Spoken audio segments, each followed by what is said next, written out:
All right, what's up, everybody? Welcome to the School of Wrestling podcast. Today on the episode, I'm super excited to introduce you to Heather Reid.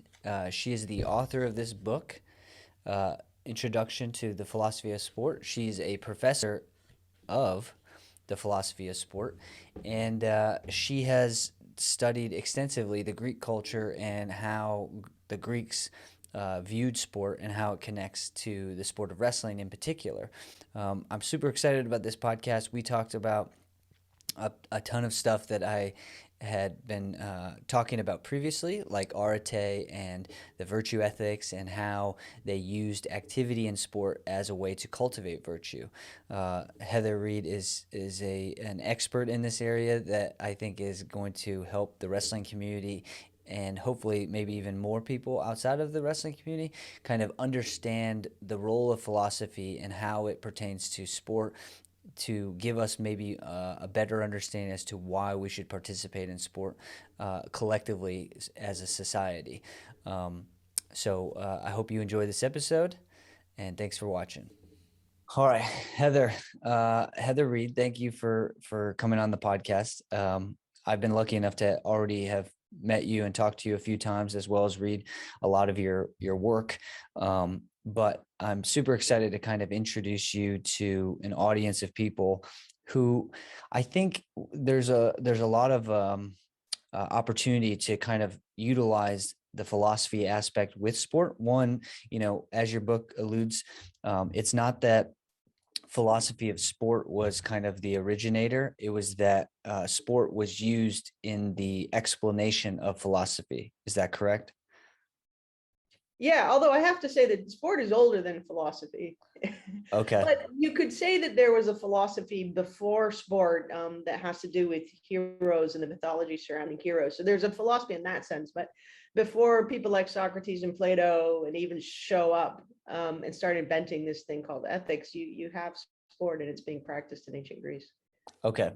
And so, so all of this stuff exists, but when I became interested in your work, I came across a piece that you had written called "Wrestling with Socrates," and it kind of connected me to this idea of combining the sport of wrestling to philosophy, which were at the moment two separate endeavors of mine. Right, I had obviously gone out and wrestled my whole life, and I came to philosophy through a interest in understanding the universe better, right? Because I did not connect with a religion or theology that made sense. So I was looking for answers in different places.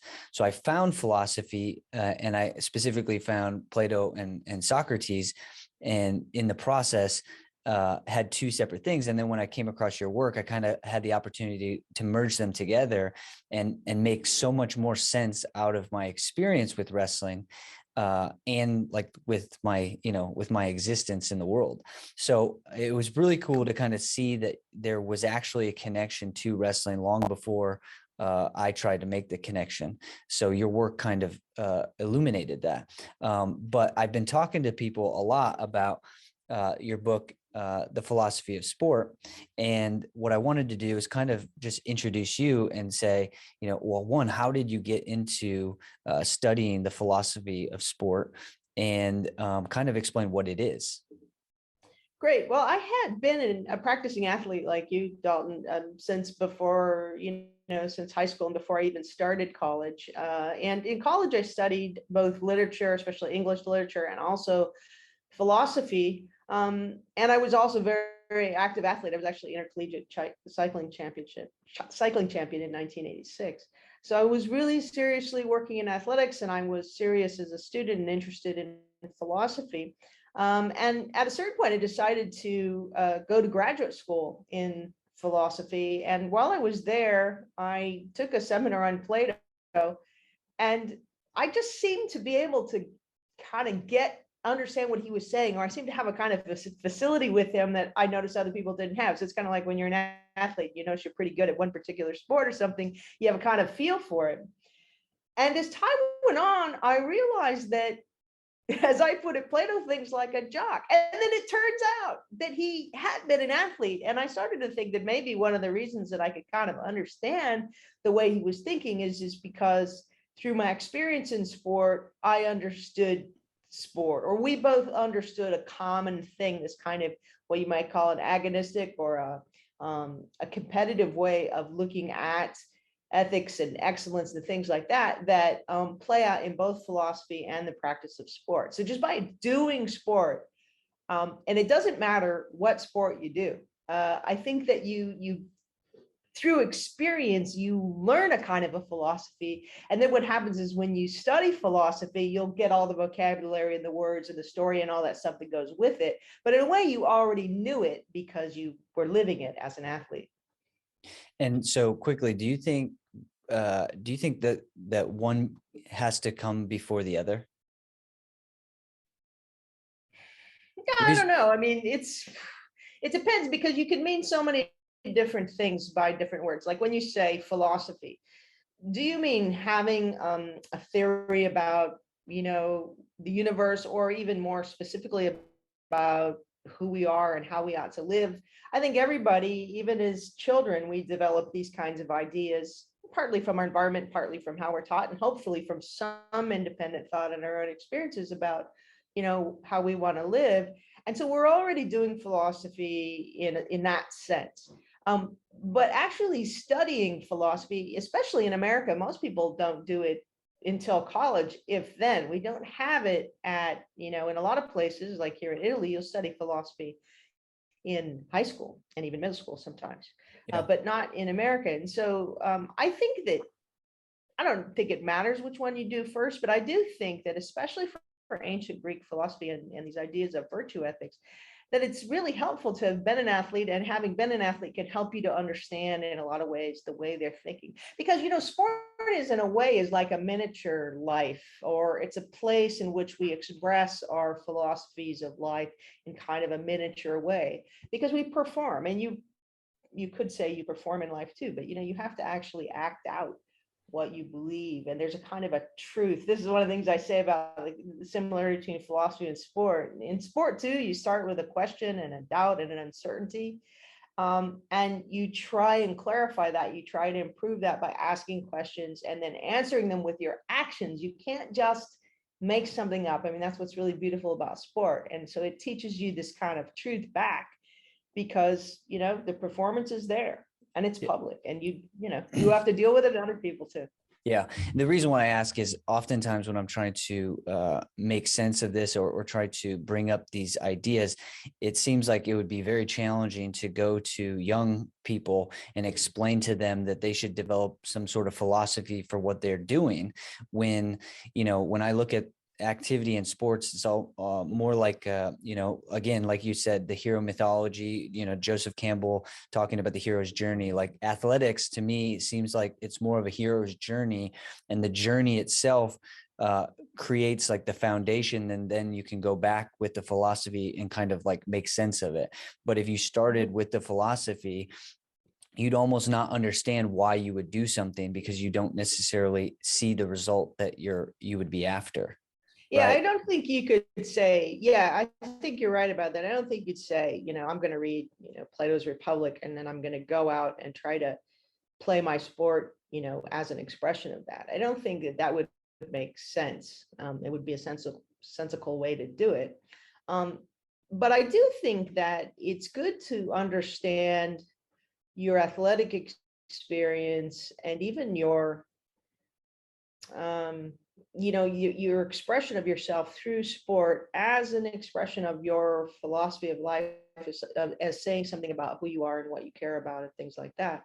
And so I do think, especially for young people who a lot of times experience sport as responding to commands that other people give them, that they do need to think about taking, some trying to express themselves through what they do too. I mean, you can't, obviously in sport we play by rules, people have coaches, you can't just make it up as you go along, like Calvin Ball, that comic strip Calvin and Hobbes, when Calvin would play this game called Calvin ball, and Calvin would just declare the rules whenever he wanted.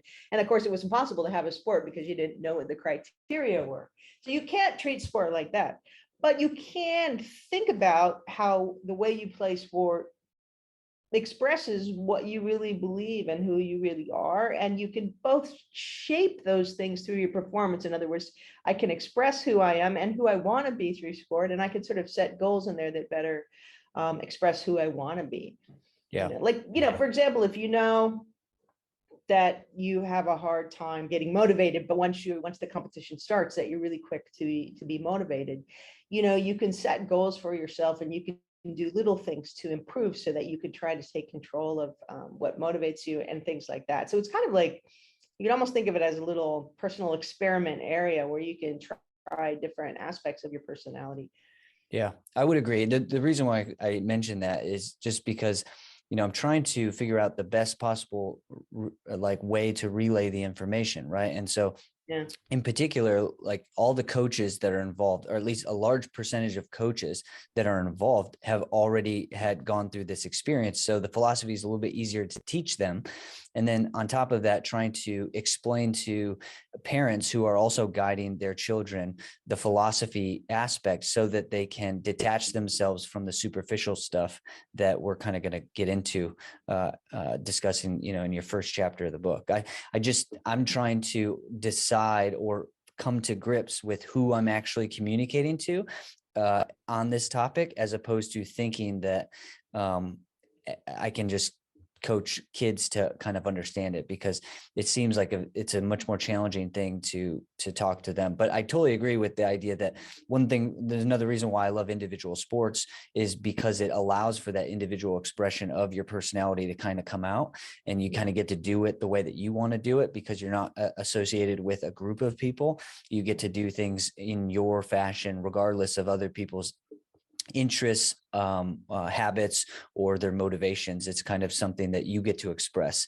In wrestling in particular, right? I get to express how motivated I am as opposed to others because of the individual aspect of it.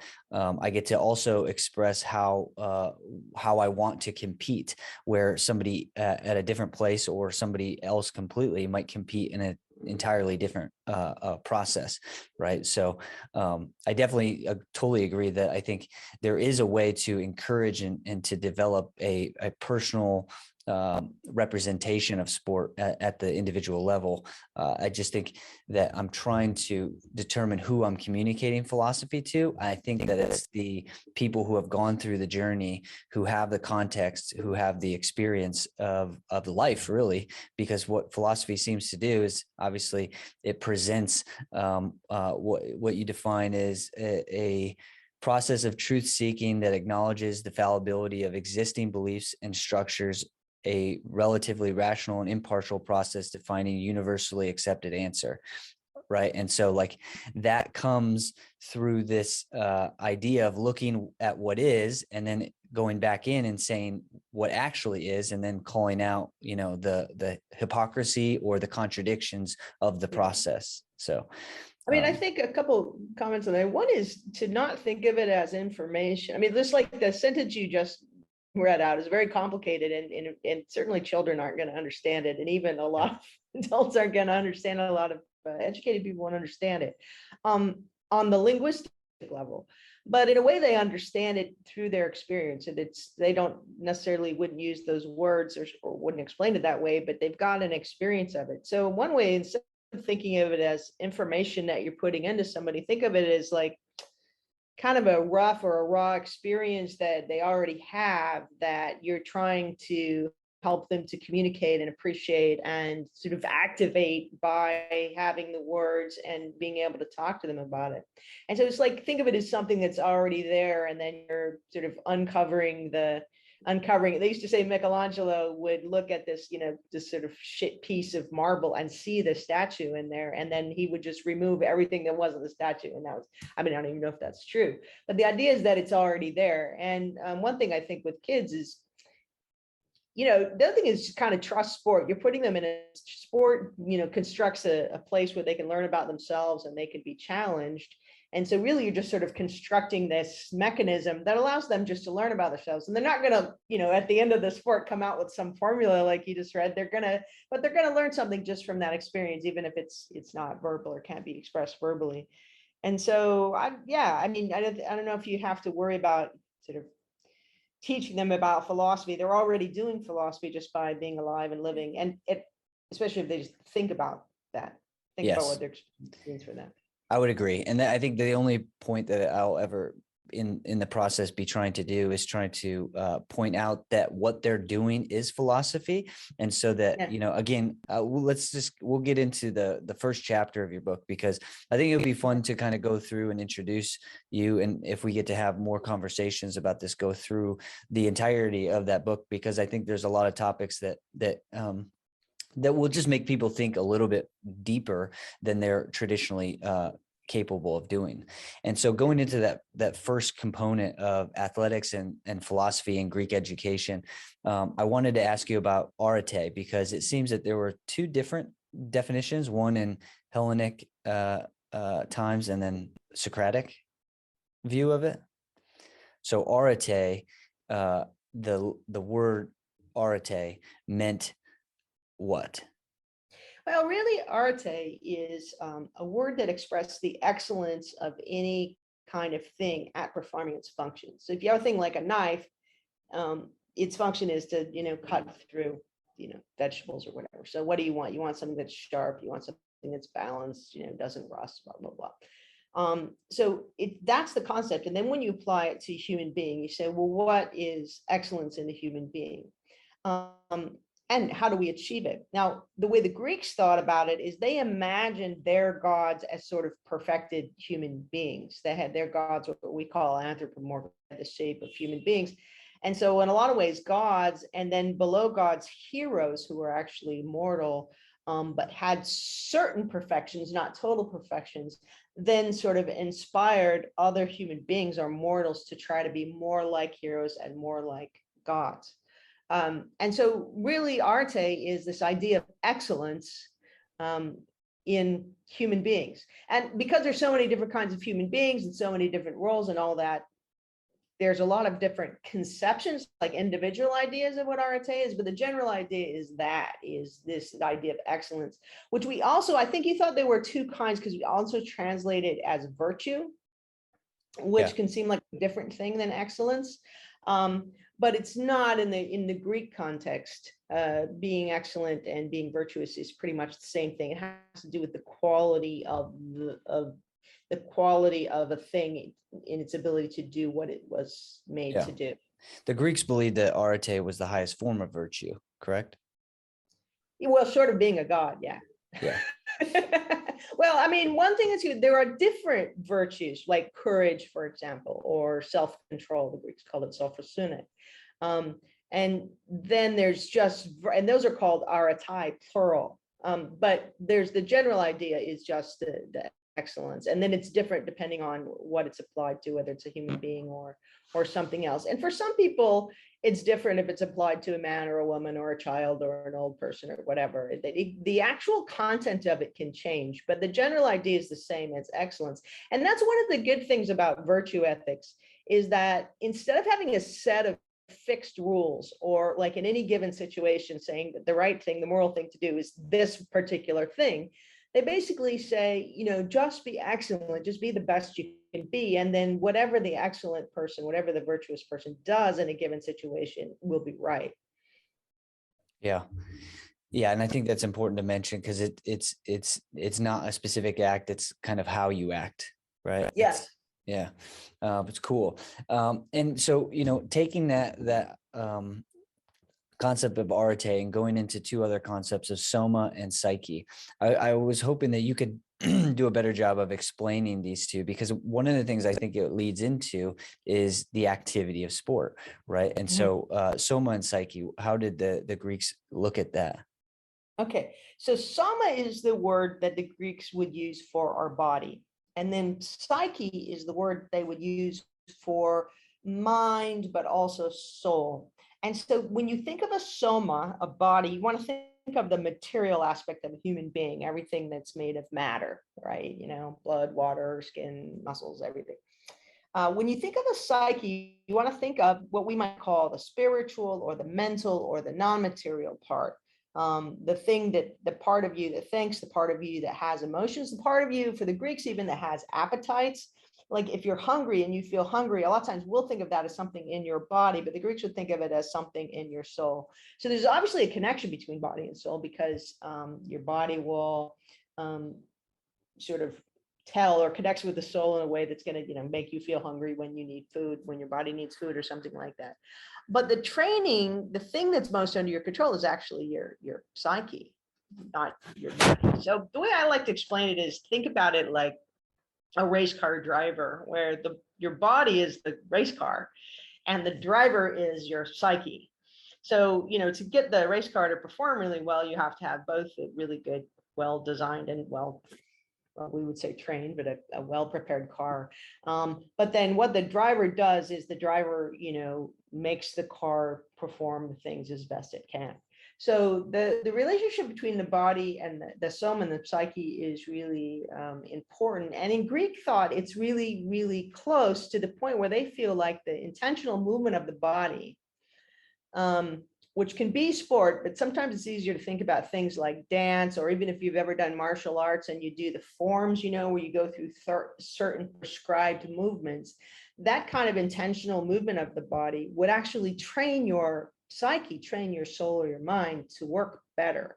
So in a lot of ways, you should think of, or the Greeks would think of, training of the body, or just athletics or gymnastics was the word they like to use, as actually training for the soul. Whereas we think in modern times, we go, I'm training my body, I'm going to the gym for my body. But for the Greeks, you don't have that. You have a distinction between body and mind, but movement of the body is something that always involves and conditions the soul. So they're thinking about it in terms of psyche, in terms of soul. Yeah. And so to kind of relate it to wrestling, one of the things, so wrestling, there's technique, right? There's all sorts of techniques. But when you get into an actual wrestling match, it's kind of more feel, right? Mm-hmm. Like it's more of because they're resisting, doing their techniques and strategies, and you're trying to implement yours. But during the process of development, right, especially through later years of high school and definitely college, one of the consistent acts is habitual repetition of certain movements with almost zero resistance. And you do reps upon reps upon reps upon reps, right? And when I was younger, I was told the 10,000 rep rule, like get 10,000 good reps in and your body will recognize the act that it's trying to perform. And then I explain this through, as you get older, you have these moments of epiphanies, right? You have epiphany states along the way where in the act of, full resistance, the technique that you're demonstrating or practicing has an opportunity to fully mature and make sense, right? And so there's this moment that your brain literally goes, oh, I understand completely what I was trying to perfect in the repetitions. And so one of the things that I think is very important and beneficial in wrestling is to get people to engage in the repetitive acts. But oftentimes intellectually, people debate the idea that that's actually important because so much of competitive wrestling has to do with feel and kind of I guess improvisation with your body. And so it's kind of weird because it's well, there's benefit to the repetitive action of the technique that's maybe not necessarily in relationship to the competitive outcome, but it is in relationship to the development of the psyche or the driver of the car, right? And so I think that's an interesting correlation between those two. Well, and the way you were describing it too, in terms of body and brain, is different than the way the Greek athlete would think about it. The Greek athlete would think about these repetitions as really repetitions of moving the driver, making the car do all these things to the point where the driver gets so used to it. And obviously the car breaks in a little bit, but the driver gets so used to it that she no longer has to consciously think about it. I mean, one of the things about about mind, and the idea of psyche is now in modern times, a lot of times we confuse the calculating, conscious, think it through, planning part of our mind with the whole soul. Whereas things that you could say are unconscious, or some people will say things like instinctual, or you said, I think, in improvised, or those things are also part of the mind. And there's actually really cool stuff in Eastern philosophy about this, about clearing out the mind, about concepts like no mind motion, about being able to try without trying, to think without thinking, Ooh, by clearing the clutter out of your mind. Yeah. So a lot of it is that it isn't so much, just words like body and mind, is that the conception of mind that a lot of times we deal with, or we're taught to deal with, are too narrow to really kind of yeah. capture what a mind is.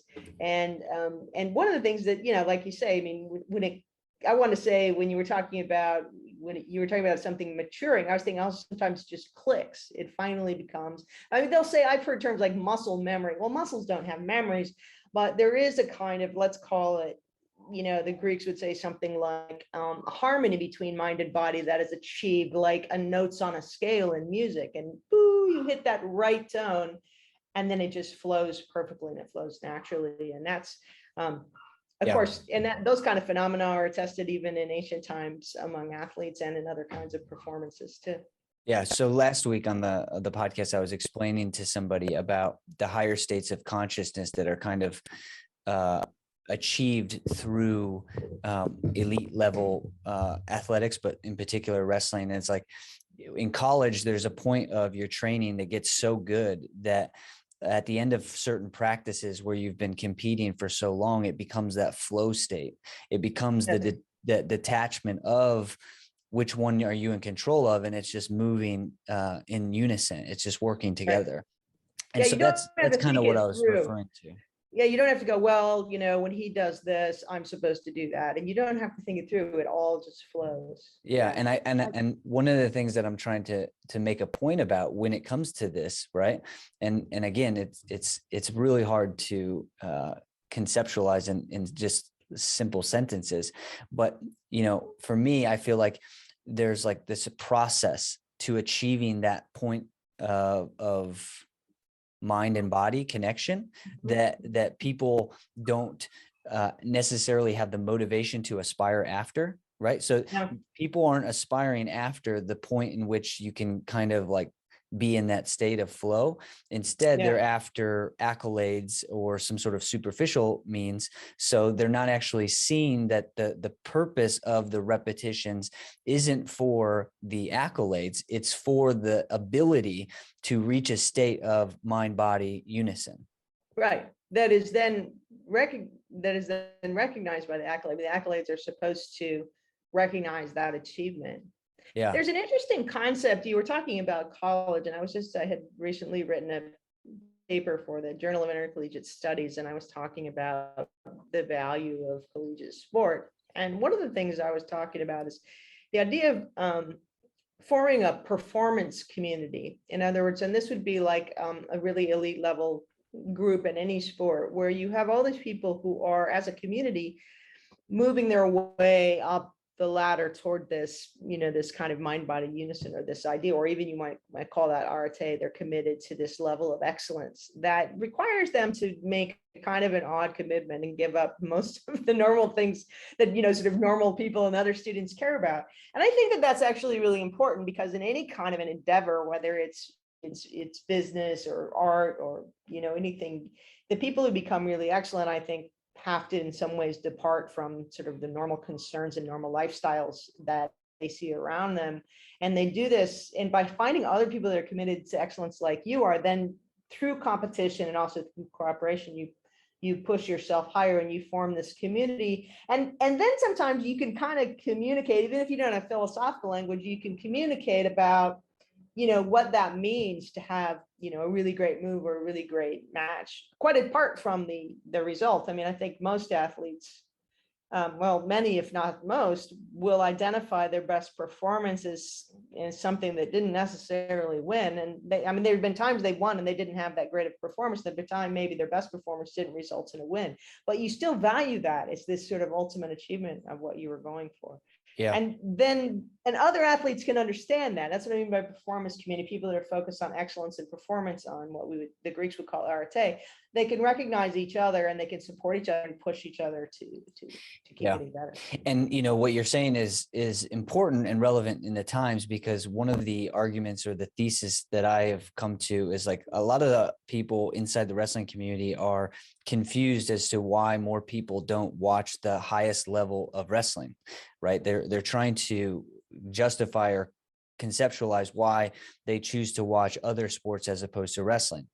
And for me, I keep explaining that in order for somebody to recognize the unique difference between the elite level skill, they have to possess an understanding of how difficult that skill is to possess, right? Yeah. So instead of trying to make it entertaining, so this is what happens with the Western society, is they go, okay, how do we make this into a way in which we can profit from it from an entertainment value? And for me, I keep continuing to go back to wrestling is not about entertainment. It's about literally this again, what you're suggesting, this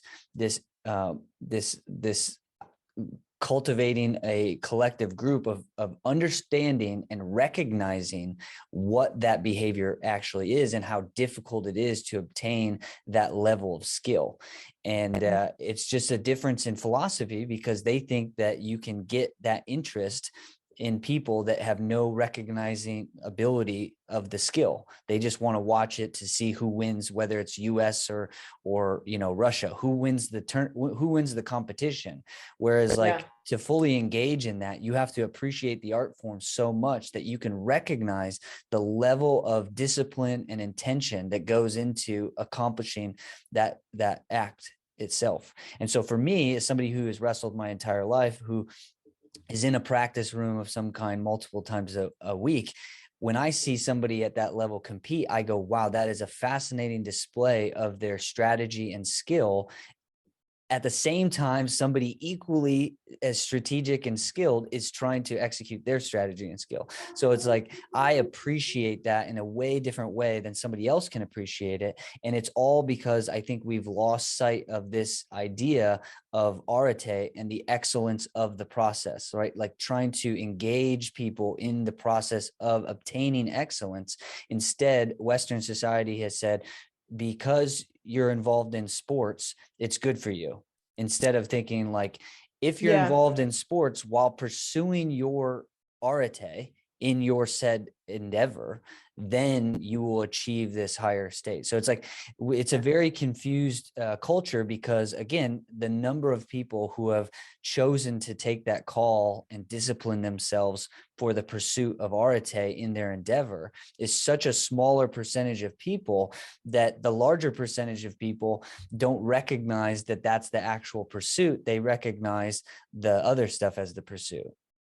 And so trying to explain that is hard. It's really unfortunate. I mean, one of the things is, I mean, I'm the first one to say, look, sports intrinsically speaking are meaningless. I mean, there's really nothing very meaningful in wrestling about being able to pin another person to the ground. If you take the whole question of the virtues that the arete that you need in order to do that, and then that arete could be used to do all kinds of effective things for people in all kinds of endeavors. And so instead of looking at arete and excellence as the sort of the wages, the earnings that we get from participating in sport, we look at it too much in terms of actual monetary reward or prizes, or maybe just attention, like you're talking about, how many viewers do you get, how many people watch the sport, how much adulation do they give the winners, and those kinds of things.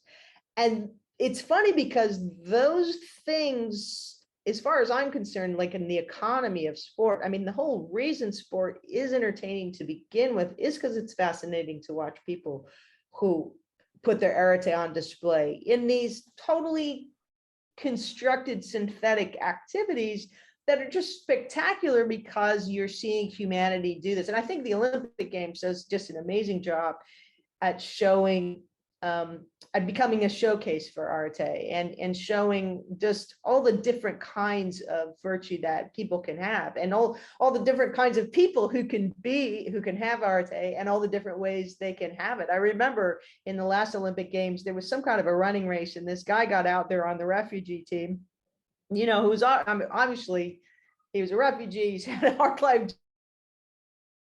He starts this race, and I think his hamstring snapped or something, and he fell to the ground and had to kind of crawl to the end. And I thought, man, there you go. This guy just cannot get a break. But the way he got up and the way he dealt with that showed such, beautiful grace and perseverance and all that. It was as good as, it's better than watching someone win. Yeah. And so that's the other thing, the aspect of sport where it's not just about winning, it's about being the kind of, I would say, being the kind of person that deserves to win, about having the kind of virtues that sometimes, not reliably, but tend to result in success in sports.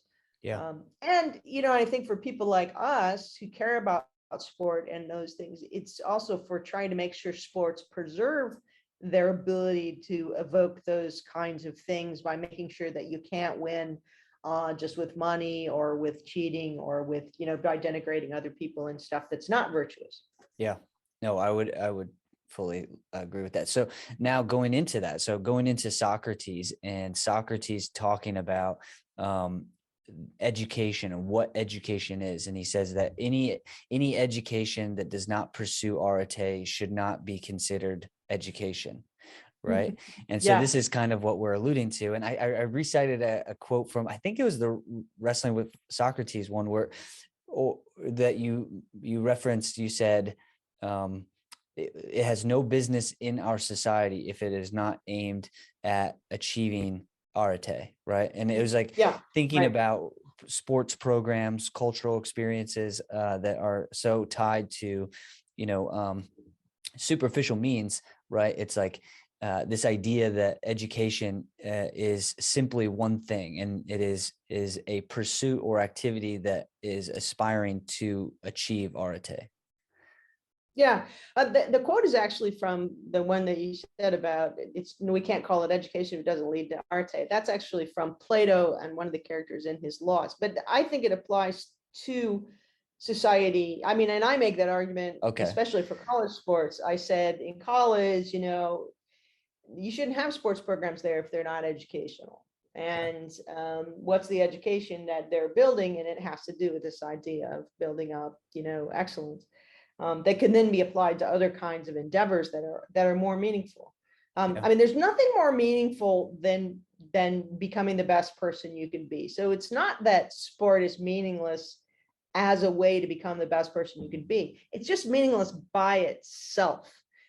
Just kicking a ball into a net, or whatever the goal is that you achieve in sport, that's meaningless. What's meaningful is what it does to us, what it can do to us as human beings.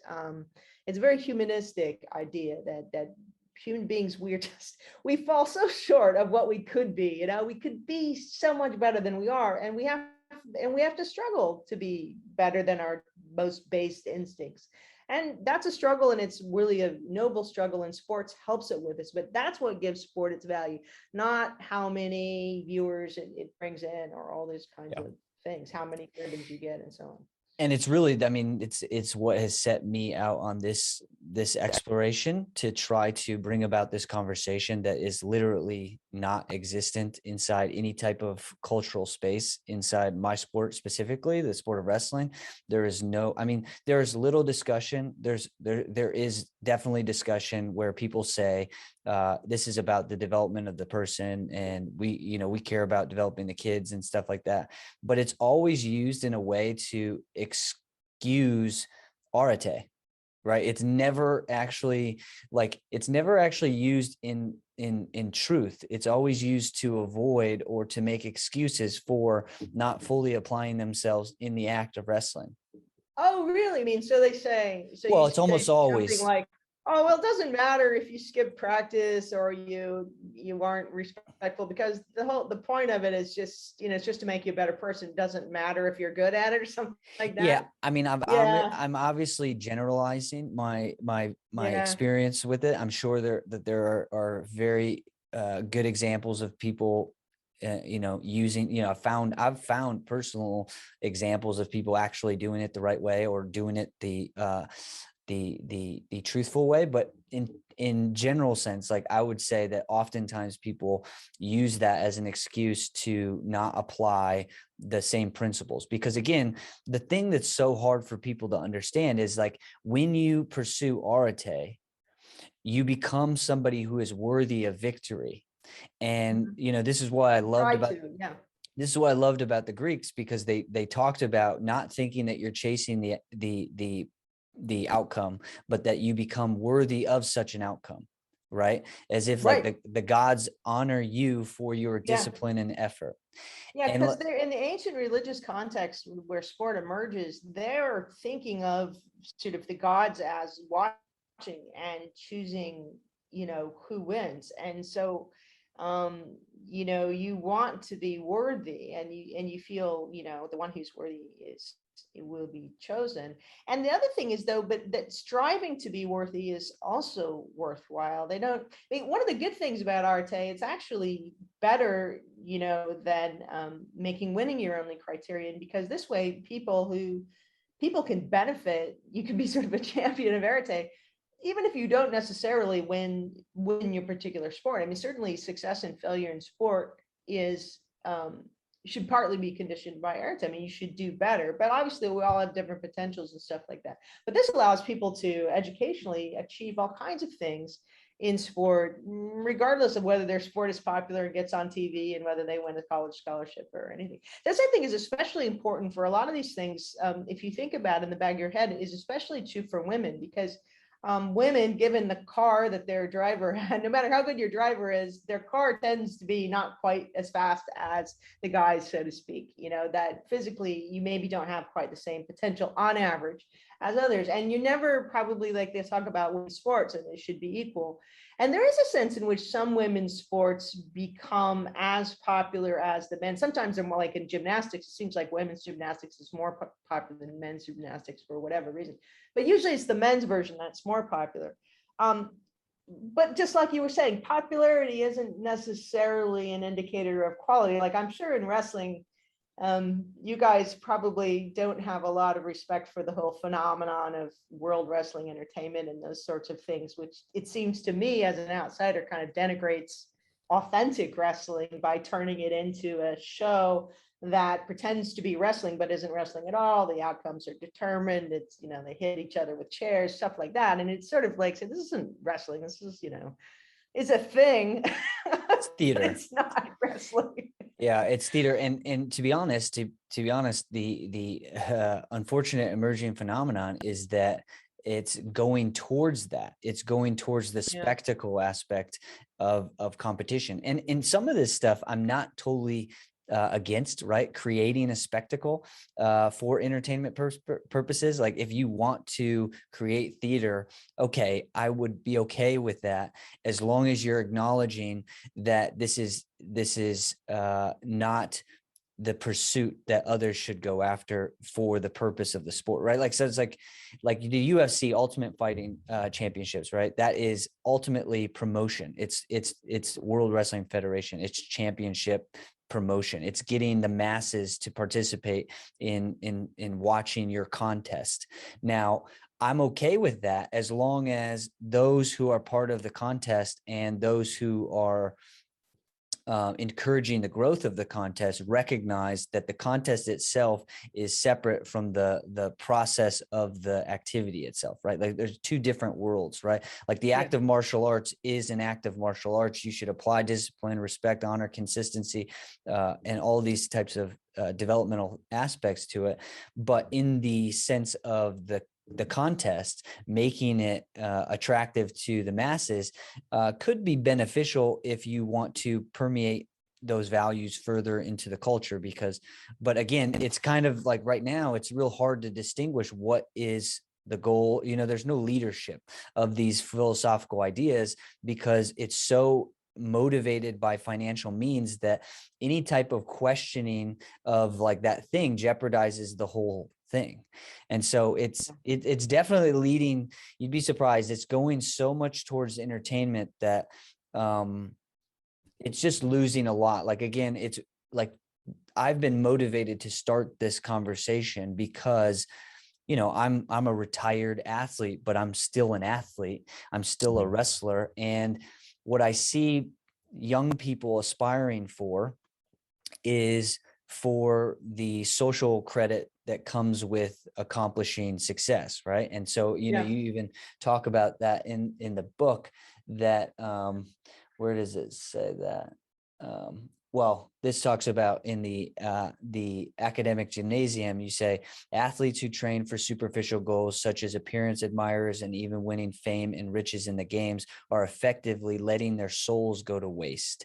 And I thought that was a great quote to encapsulate the current Western society, because it's like so many kids are getting lost and their souls are going to waste. Literally, obviously, right? This is literal because so many are chasing something that is only capable of being obtained by the small percentage, right? So if you have contests, Yeah. there's only a small percentage that gets to achieve the riches and the success. And so the vast majority, the vast majority of people are being led to stray. They're, led to stray because of these social pressures. And now they don't get to develop their soul.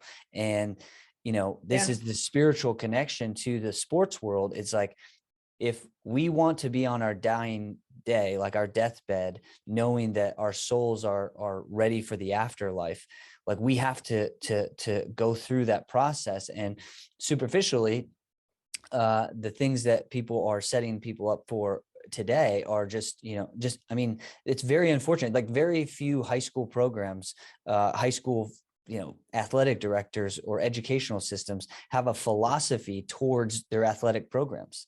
When I Yeah. was coaching at a high school program over here locally, I asked the athletic director, I said, what is your philosophy? Why do you think it's important for kids to be a part of sports? And there's no answer. There's no answer. If But it's not obvious to you. yeah, But it's not, I mean, it's not obvious, and especially for kids. I mean, we started out kind of talking, in a positive way about how by experiencing sport, we have an idea about what matters. But unfortunately, there's no public discourse about it. So especially when you talk about kids, if all they ever hear is, how much money somebody can make or save or whatever, um, it's hard for them to have other kinds of values. I mean, it's like what kind of, how do you measure the value of something? And if the measurement always has to be in dollars, and it's for me, it's, you're impoverished, because the funny thing about that is that if the thing that matters, the thing that has value is in fact money, then how come there's so many unhappy rich people, and in some of the richest countries of the world, or some of the unhappiest countries in the world? Obviously, um, there are other things that have value, and can make a bigger contribution to happiness. And the thing about Arete that gives it value, I mean, one thing is it gives you some, perspective on what matters, but also it's something that can be applied to other endeavors. And then if with youth is a really great time to really focus on sport. And even Plato said, he had in his ideal city this 2-year period, kind of between the ages of around 18 and 20, or 20 to 22, where people could devote their lives completely to sport, to exercise, gymnastics, but the rest of the time they were supposed to be doing practical things, dealing with military training and other kinds of things. But the thing about heritage, you can apply it to other endeavors. And most of us eventually, I mean, at a certain point, at a certain age, you're no longer going to be the best that you could be at sport, but you can use all those things you learn in sport in some other kind of meaningful career or endeavor. And so the sad thing is, if you treat sport during your youth as the only thing that matters, and you don't use it to develop arete, then when you're no longer capable of being really excellent in sport, you're also not capable of being excellent in anything else, because you don't even have the arete to apply to these other kinds of activities, which you attributed no value, gave no value to. So you're right. It's dangerous, and it's troubling that we're so focused on that. I mean, even just, you can see it in administrative stuff, like, Olympic committees judge the success of their programs by the number of medals won. I mean, it's just a stupid way to do it, because if you read the Olympic Charter and what the whole purpose of the movement is, it has nothing to do with medals, and it's certainly not a competition between countries anyway. And even if it was a competition between countries, then it wouldn't be fair, because we don't have the same events, we don't have the same number of athletes. It's just, well, at some point along the way, the Olympics was hijacked by political motives, right? Who can win elections based on stuff like that. And we saw that with Icarus in Russia, that That was interesting. Yeah. basically Putin cheated in order to help his chances of getting no uncontested elections, right? And we see that all the time when people brag about how good we are at athletics, and somehow that's a demonstration of our ethics or our Right. ability Yeah. to, Yeah. and this is one of the things that's really interesting about your book, that talks about how sports have always been used in society. I mean, they've been used to demonstrate, or I don't know how to say demonstrate, because demonstrate's a bad word, because obviously our leaders do not demonstrate either any of the athletic values, like even like the idea of the competitive contest, right? Like the competitive argument that Socrates brings out, or the act of discipline, the physical body, right? Our leaders are not demonstrating physical prowess. And then on top of that, the idea of competitive intellectual arguments is not being done. So the athletic aspect, it seems to be hijacked. And that's why I'm so interested in bringing Socrates, Plato, and Aristotle to the forefront of just the wrestling community in general, is just because it's a new way of thinking about how we interact with society. And sometimes I've even heard people say, when it comes to athletics, or people in athletics talk politically, they go, "Oh, you're talking politics, I'm out. I was here for Yeah. sports." And it's Yeah. like, well, sports, society, politics, culture, it's all literally a manifestation of this pursuit of arete. And it's like, it's all together. And how do you get rid of one without communicating the other? So it's definitely an interesting time. But again, I think that it's actually primed, but today it's primed more now than ever to kind of reemerge these ideas. I really think I'm much more optimistic about these ideas actually taking foothold. Like, I think that they're actually going to be able to manifest, because people are now at the point where, whether it's college athletics, right? Like, if you're not in one of the major sports, it still costs $25,000+ a year. So now, to pursue college athletics is not necessarily capable of being the goal, because college is so expensive that it's not necessarily the next thing for somebody to do, right? And so because of that, now there's alternatives that are going to be constructed. And with those alternatives, I think that creates the opportunity for, the modern gymnasia. And that's what I'm intrigued to try to build. And so going into, kind of that concept of the gymnasia and what it looks like. And I was just curious if you could, end this podcast, we kind of could talk about the gymnasia, because the next time we talk, I really want to kind of get a little bit more insight into how I could go about thinking about how I would structure a gymnasia around these types of ethic training, while also still holding the athletic journey intact. But in the Greek sense, like what was the gymnasia, what was it for, and what did it look like? So the word gymnasium is, so it's singular in Greek as gymnasion, Gymnasion, and then plural, and then gymnasium is the Latinizing of that, and then gymnasia is actually the plural. But what gym means is actually refers to nudity, because when people did exercise in the ancient world, the Greeks would exercise in the nude. And probably that people have different theories for this. I think it had a lot to do with religion. Even today, some religions, when you're baptized, you're supposed to be naked, or at least naked in your clothes, but decided being naked before God, and then that connects to truth. And there's a lot of symbolism. But the word just comes from the place where people exercised. And originally, they started out, it was just a park where people would get together and exercise, especially young men. Generally, young women would not be out and about alone. So young men would go to these places and exercise. And what happened is, as philosophers and other educators they used to just have elementary education. So as other philosophers and other people wanted to educate young men who just had elementary education in more things, they would actually go to gymnasia in order to find the young men and to talk to them. And one of these was of course Socrates. And he would go and question people. And a lot of times he would talk about actually wrestling with them, but kind of as a social thing, to talk to them about, what mattered and what they thought it meant to be a good person and what they thought piety was. And so these places called gymnasia became not just for exercise, but also for what you might call intellectual conversation. And then when Plato wrote all of these dialogues in which he describes Socrates going to this gymnasia and another thing called the palestra, which was a kind of a private gymnasia were public areas, and the palestra were private wrestling schools.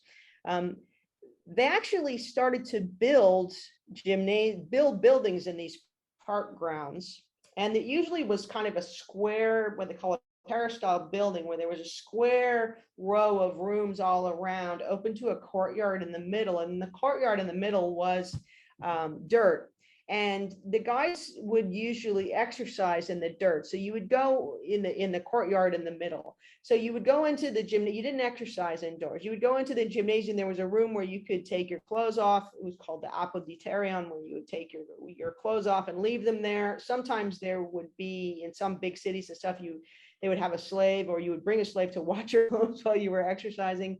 And then there were other rooms where you could oil up, other rooms where you could bathe. Often, at least by Roman times, there were toilets and other things that you wouldn't have at home, bathing and toilet facilities and things like that. So it was really a place to go and to socialize and to exercise. And one thing that's really interesting I discovered in my research is that as more people read these stories that Plato wrote about Socrates, the architectural style of the gymnasium started to follow and started to expand to the point where they actually had what they called exedra, which was kind of a semicircle.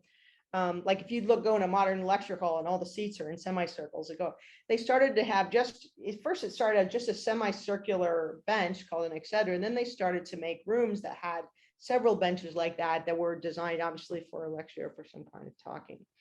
So gymnasia would be a place where you would learn poetry, you would listen to other people reciting poetry, you might learn how to play musical instruments, to do different kinds of dances. The dances in ancient Greece were often group dances, even like they are today, but they were used for military training and other things like that.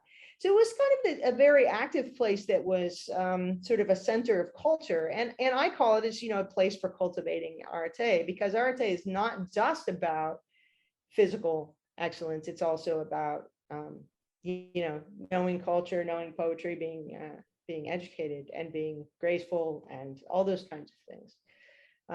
So that was a very long answer, but that's basically what gymnasia were. And in general, they were public, and almost every major Greek city had them. And they originally were semi-religious, in the sense that there was usually a god to whom the gymnasium was dedicated, and you would make a sacrifice to the god, leave something at the statue of the god as you went in. And sometimes there were actual contests held at the gymnasia that were dedicated to the god. These things were always religious, connected to religion and to politics, to the city, the organization of the city. The private palestra, not anybody could go. You had to sort of have a membership or know the right people. And that was probably just a small wrestling area, which was probably still outdoor. Again, it was probably like a peristyle where it was open in the middle, and then there were rooms around the outside. Yeah. And what do you know what Plato's school looked like? Well, Because so his was a Plato's very school was famous at the school, right? academy, right? You see, the academy was originally a park. It was like a sanctuary that was walled off, but inside it was just a bunch of trees and streams. And it was dedicated to a hero whose name was Hecademos, and that's where it got the name of the cat. So it was like a sanctuary for worshiping heroes. But part of hero worship seems to have been where we get sport from. It was these imitations of the heroes' feats, and this kind of turned into the kind of exercises that people did. So you wanted a place that was outdoor, that had space to run and wrestle and do other kinds of exercise, and then would have like a stream running through so you could bathe after. So first it starts out as a park, and then they start building these buildings I described. Now Plato founds his school in this sanctuary of Academus, which is outside of Athens, which by Plato's time had already become a very popular place for exercise, might have had a few buildings. Plato himself was a wrestler. He was an Athenian. He might have, actually used to train there when he was a kid. But the peristyle building, the building I'm describing, the one that they found in the academy in Athens actually dates to about the time, maybe a little after, that Plato founds a school there. So what you should imagine is like a beautiful park, with access to water, some statues of heroes and gods, one to the muses, and the muses, there were several of them, and so a lot of times that was a bent, like it would be bent around, and there would be a bench like in a half horseshoe shape. And what would happen is people used to like to sit in that and talk, because you could talk in kind of the horseshoe, and that's where we got the term of excedrin, and maybe the eventual format of lecture halls.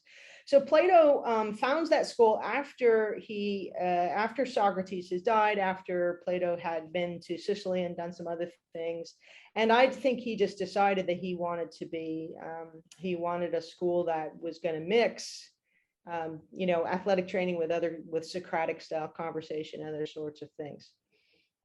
After that time, the Athens and other Greek cities later developed a thing called the ephebia, which was actually kind of like almost a required, kind of a mixture of school and military service, where young men of a certain age, like all the men of, who turned, let's say 18, or it might have been early, like 15 in that town, would become a class of ephebes. And they would go to school together, so to speak. They would go to the gymnasium together and train and learn military exercises, but also learn other sorts of things that young men need to know. They had learned about sexuality and marriage. All right, Heather, thanks again for joining me again. And last time we finished up, we were talking about the gymnasium, and kind of like what it looked like and what it did for Greek society, and how they kind of evolved, it seems, to different types of gymnasiums along the way. But I thought it'd be a good segue to go into now something that I thought was interesting that you ended, I believe, that chapter with, or it was the next chapter, about Aristotle and how he approached the development of things, right? So, one thing that I thought was interesting to talk about is the act of teaching certain things through habits, right? Like, so how habits Right. could actually create some sort of developmental aspect of it, or even like, well, again, just really thinking about habit. And I'm curious about this because, oftentimes we get through repetitive things, and we're always chasing something. We were talking about this just a second ago, but our habitual actions are not necessarily for the nature of developing something that's like, it's like unquantifiable, right? It's like, it's not something in the physical, right? And Mhm. Aristotle seems to have thought this. So can you elaborate a little bit on Aristotle's view of, one, using gymnasium to teach, activity to teach, and then we'll get into that. Yeah. Yeah, Aristotle taught at a gymnasium in Athens, and the ruins of that gymnasium are open to the public, and they're right in downtown Athens. So if you're ever there, it's worth going to see the Lyceum, which was the name of Aristotle's gymnasium. But the way that he used habit is that Aristotle thought that arete, which is an excellence that manifests, and like the person has the excellence of arete, but it manifests itself in their actions. It's not like, like DNA or something you have. It's something like you have a potential for, and then through your actions you manifest this quality of arete. And how do you acquire arete? Well, you acquire it through habitually doing something. So he thinks of things like learning to play a musical instrument, or it could be learning to, say, throw a javelin or do something athletically, that you repeat it till the point where you kind of understand it. Now we'll say things like muscle memory and so on, but that you understand it in your soul, or that your whole being is used to it. um, and then you more reliably actually perform the action. So we know this works for things, like I said, like, throwing javelins and discuses and things like that, and playing instruments. But he thinks it also works for ethics, for doing the right thing. And that by repeatedly doing the right thing, you get a sense, A, for what the right thing, like how to sense what the right thing is to do in a given situation, and B, for just then doing it. And so ethics is not learned by, say, learning a rule or even following a rule, recognizing the boundaries and all that, or even like understanding a concept, which is sort of the way Plato thought about it. For Aristotle, ethics is about, habitually doing something until it becomes a habit, and then you do it like almost automatically. Yeah, that's interesting too, because, one time, so much of like athletics and developmental athletics is trying to explain the outcome to somebody who might not conceptualize it yet. Right. And like, for me, like, I think of habit is the thing that we neglect to focus on. Right. So it's like, going back to last week, right? How do you become somebody who the gods will reward in the form of athletic success, or you know Mhm. accolades and stuff? And it's like, you have to develop the characteristics that elite athletics or elite athletes have, right? Who is the, who or what type of characteristics are those who possess arete, or so on and so forth. And I think it's something Mhm. that we always think of it the opposite, right? We go after something instead of thinking of developing things that you have opportunities for. As coaching, one thing that I try to apply is like, create an opportunity for success as opposed to chasing success. So, if you want to have an opportunity to success, well, being in shape is probably something that's beneficial to that. Developing skills is something that's beneficial to that. Being mentally disciplined and strong during difficult Mhm. moments is helpful for that. And then obviously developing and working a strategy that you've taken time to, come up with is another way to create an opportunity. And those are all developed through habits of, active work. And so I think that's something that is quite interesting that Aristotle obviously addressed in more than just athletics. He was talking about in many different aspects, right? Yeah, in fact, he was really focused on ethics, on moral education, and in a way, athletics for him was, I think, sort of a model and a metaphor more than an actual. He didn't talk in the same way that Plato did about using athletics as moral education, but I think it gave him a model. Well, you were just talking about preparation and opportunity. I remember there's one of the definitions of luck in sports is when preparation meets opportunity. And it is the kind of thing that Aristotle's talking about. So the person, what it means to be a good person, what it means to have arete is to be a person who is prepared that when they're in a situation where they need to, like a dangerous situation or they face some kind of a challenge in life, that they are prepared um, to do what needs to be done, even if it involves suffering, and to do it, in the right way with the right people at the right time. He says, Aristotle tends to say things like that. So this is the idea: is that the outcome is you, in a way. I mean, the action is a manifestation of the virtue that you've achieved. So when you have that really great performance, that's why we athletes, when we have a win that we didn't perform well, we won't be that happy, because the real outcome, the real reward is like being that person who's able to do this great performance. And so when we have a great performance, then we love that, because that's our real goal, is being the person able to do that great performance. If we win but don't have a great performance, then we don't really like that, because it's not really what we wanted. Yeah. And we're going to get into this a little bit with the idea of sport and play. But before we get there, one last thing I wanted to talk about with Aristotle, because I am familiar that he didn't actually view the same as he didn't view the things that Plato viewed as far as like participating in athletics.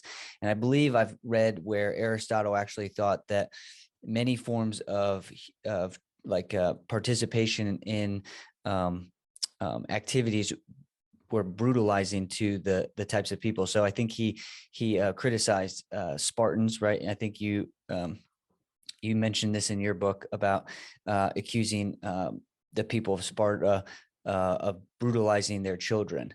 And like, again, the correlation to now is that in many ways we're creating brutalized children, in the sense that their mind is so one dimensional about the specific task that they're performing, that they're not actually pursuing like this holistic well-roundedness through activity, Yeah. as opposed to just one outcome, like you're tough, you're the toughest person. Well, is there more to the life than just your toughness, right? Or something Right. like that.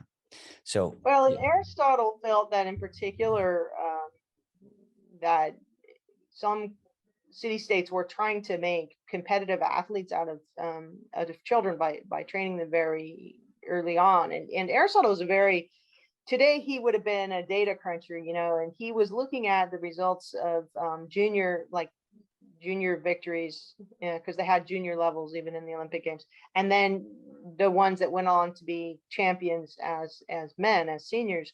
And he found that it was very rare that the juniors actually went on. And he said it's because you're not letting these kids fully develop. You're committing them completely to sport to the point where they just can't sustain it, because and that was the point. I think it's also what we're talking about.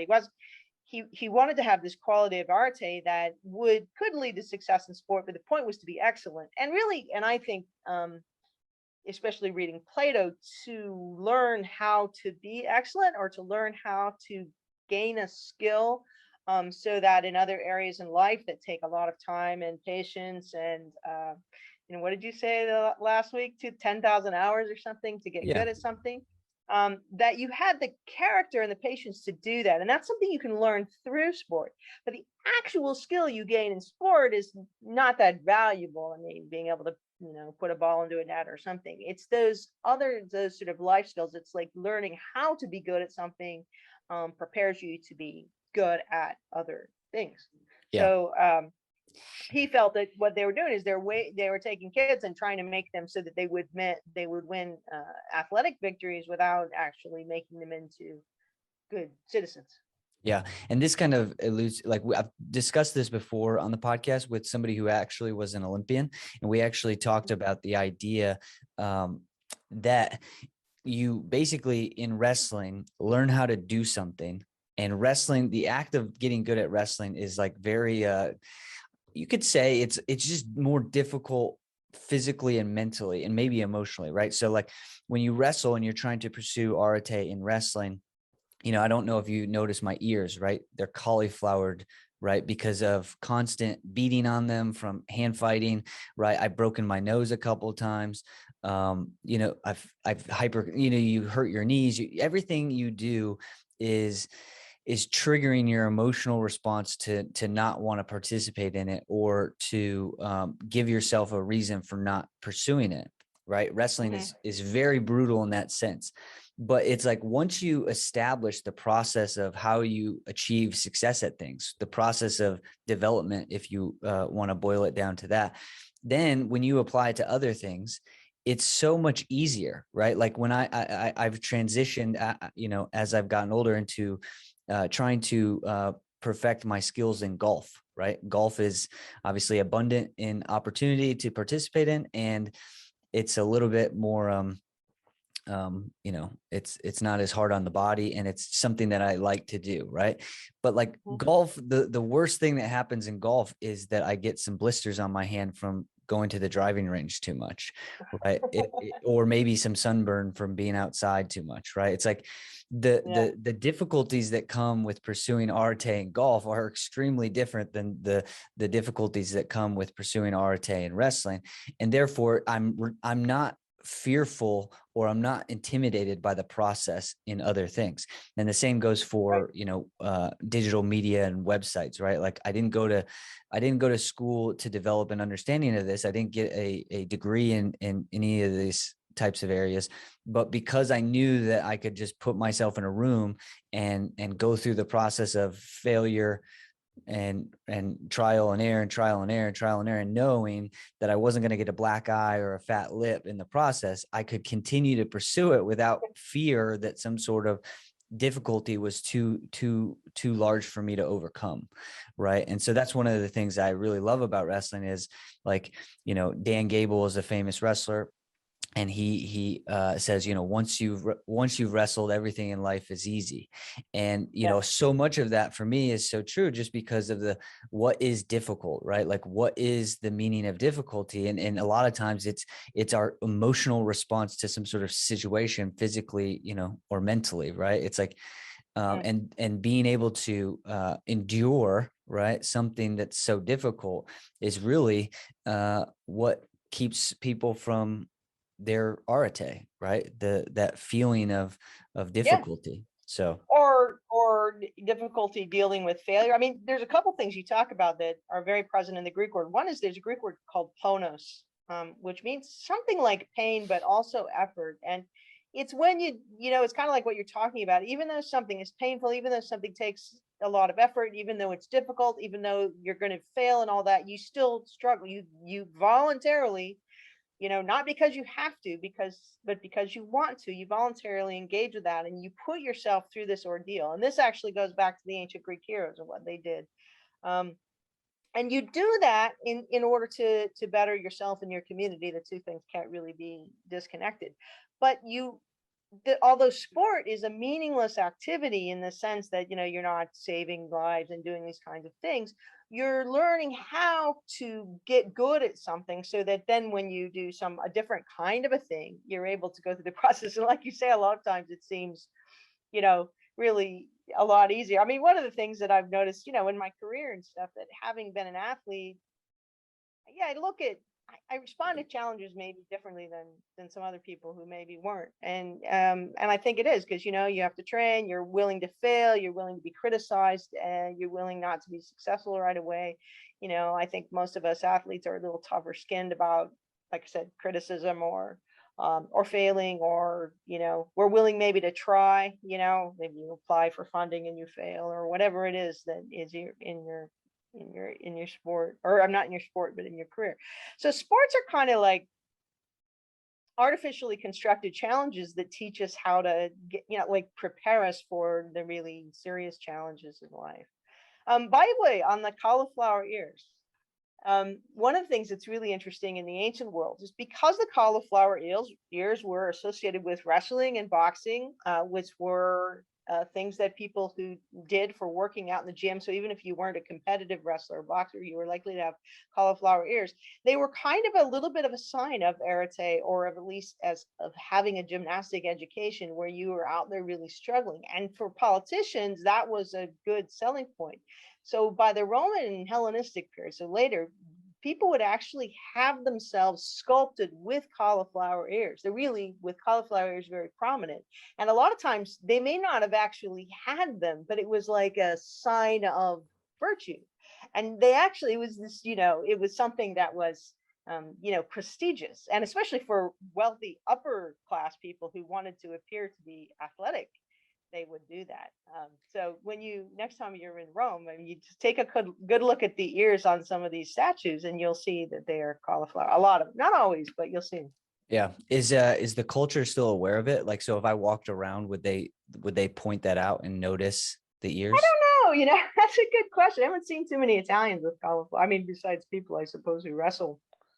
Um, In but America, and it's now becoming much most more guys wear popular. ear guards anyway, right? To Yeah, try to avoid but that. to be honest, like a lot of my cauliflower ear came with the ear stuff on. So Oh, really? yeah, so in college it's just a different thing because it's like your headgear is constantly moving around, somebody's hitting your headgear. And in college, the two places I went actually made you wear headgear during practice because it was like a rule for the Big Ten and stuff like that. So yeah, it happens. And one thing that's fascinating about what you said about how people actually sculpted themselves with cauliflower ear even though they didn't have it, today you see people who actually try to get it without getting it from the active process. So there are people Yeah. that actively like try to mess with their ears. Like to bang their. Yeah. And so again, Yeah. it's just that's the human condition, trying to get virtue without actually earning virtue. It's like such an interesting Yeah. component of the human Try to condition. appear to have it. Yeah. Yeah. And Try to again, yeah, appear to have it. yeah, it's just these things it's so interesting that they're so similar. But going into this next area, and I don't think this one is as deep. We'll go into. I really want to get to sport and play, but Mhm. in talking about Olympism as a philosophy, that talked about a few things that I thought was interesting. Right. So one of the things I wanted to say was the goal was seeks to create a way of life based on joy of effort, the educational value of good example, and respect for universal fundamental ethical principles. And the two things that stood out were something that we're talking about: joy of effort and the Mm. educational value of example.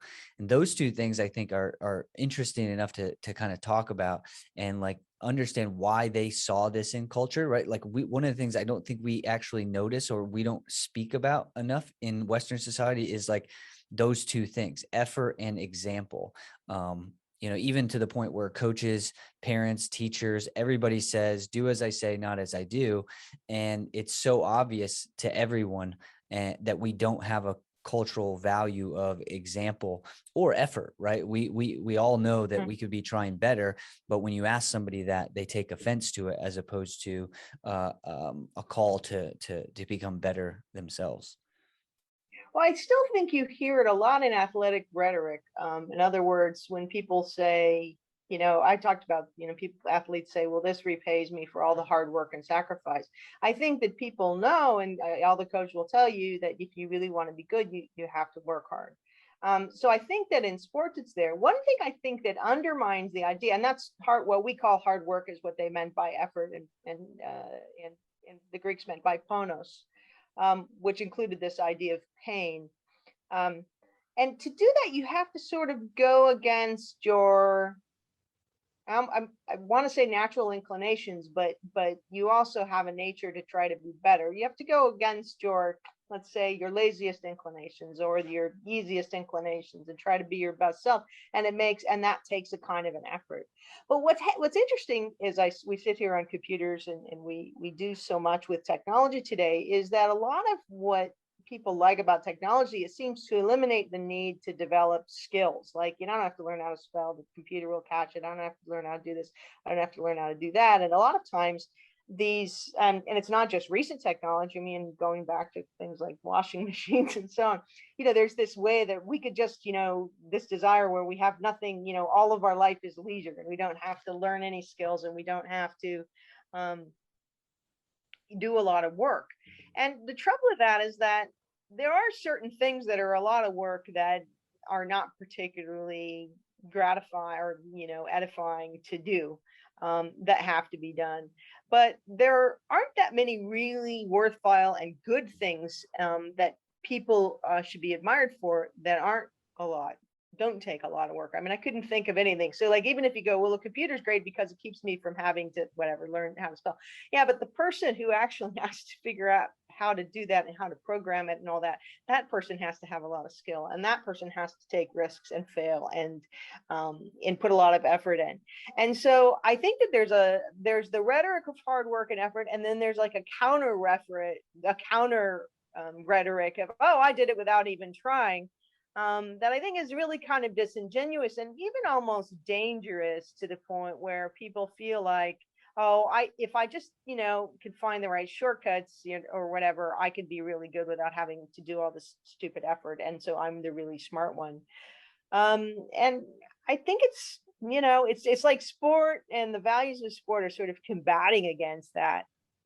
um, just, I'm a professor. To be a really good scholar, I mean, you gotta do the work. You gotta read the stuff. You gotta figure this stuff out. I mean, there's no shortcut. You can't fake it. You could copy what somebody else wrote, but then you're not the person who's created it. So Yeah. it's And really, it's the same in sports. It's the same sort of thing. Being really excellent at anything requires effort and requires all this. yeah, this happens a lot when talking about what I know and trying to teach it. Oftentimes people want to teach the shortcut, right? To teach the quickest way to understanding the absolute of the thing, right? And like one thing that I'm always in a conflict with is the idea that when I look back at all of the ways that I found the skill or found the way, right? Or I uncovered the truth that I was seeking, I think of it as being so valuable. Those epiphanies were so valuable that for me to try to give a shortcut to someone is almost like taking away something that's very special in the process of like development. And so it's hard for me to even want to share like the most elaborate secrets of technical strategy or something like that, because it's like all of those failures that led me to the place where I figured something out are actually that's the fruit of the Right. experience. It's the thing that allows you to uncover your own resourcefulness, your own capabilities, like your own Yeah. awareness around like finding answers, right? And Yeah. for parents, they don't want to hear that at all, because they're constantly pursuing, like, how do you get this person to have the result without all of the bumps along the way? It's like, why would you want that? Why would you want something? Because they don't understand what the result is. I mean, if the Well, result is a victory or some kind of or a scholarship or some kind of reward, you would think that you're missing the whole point.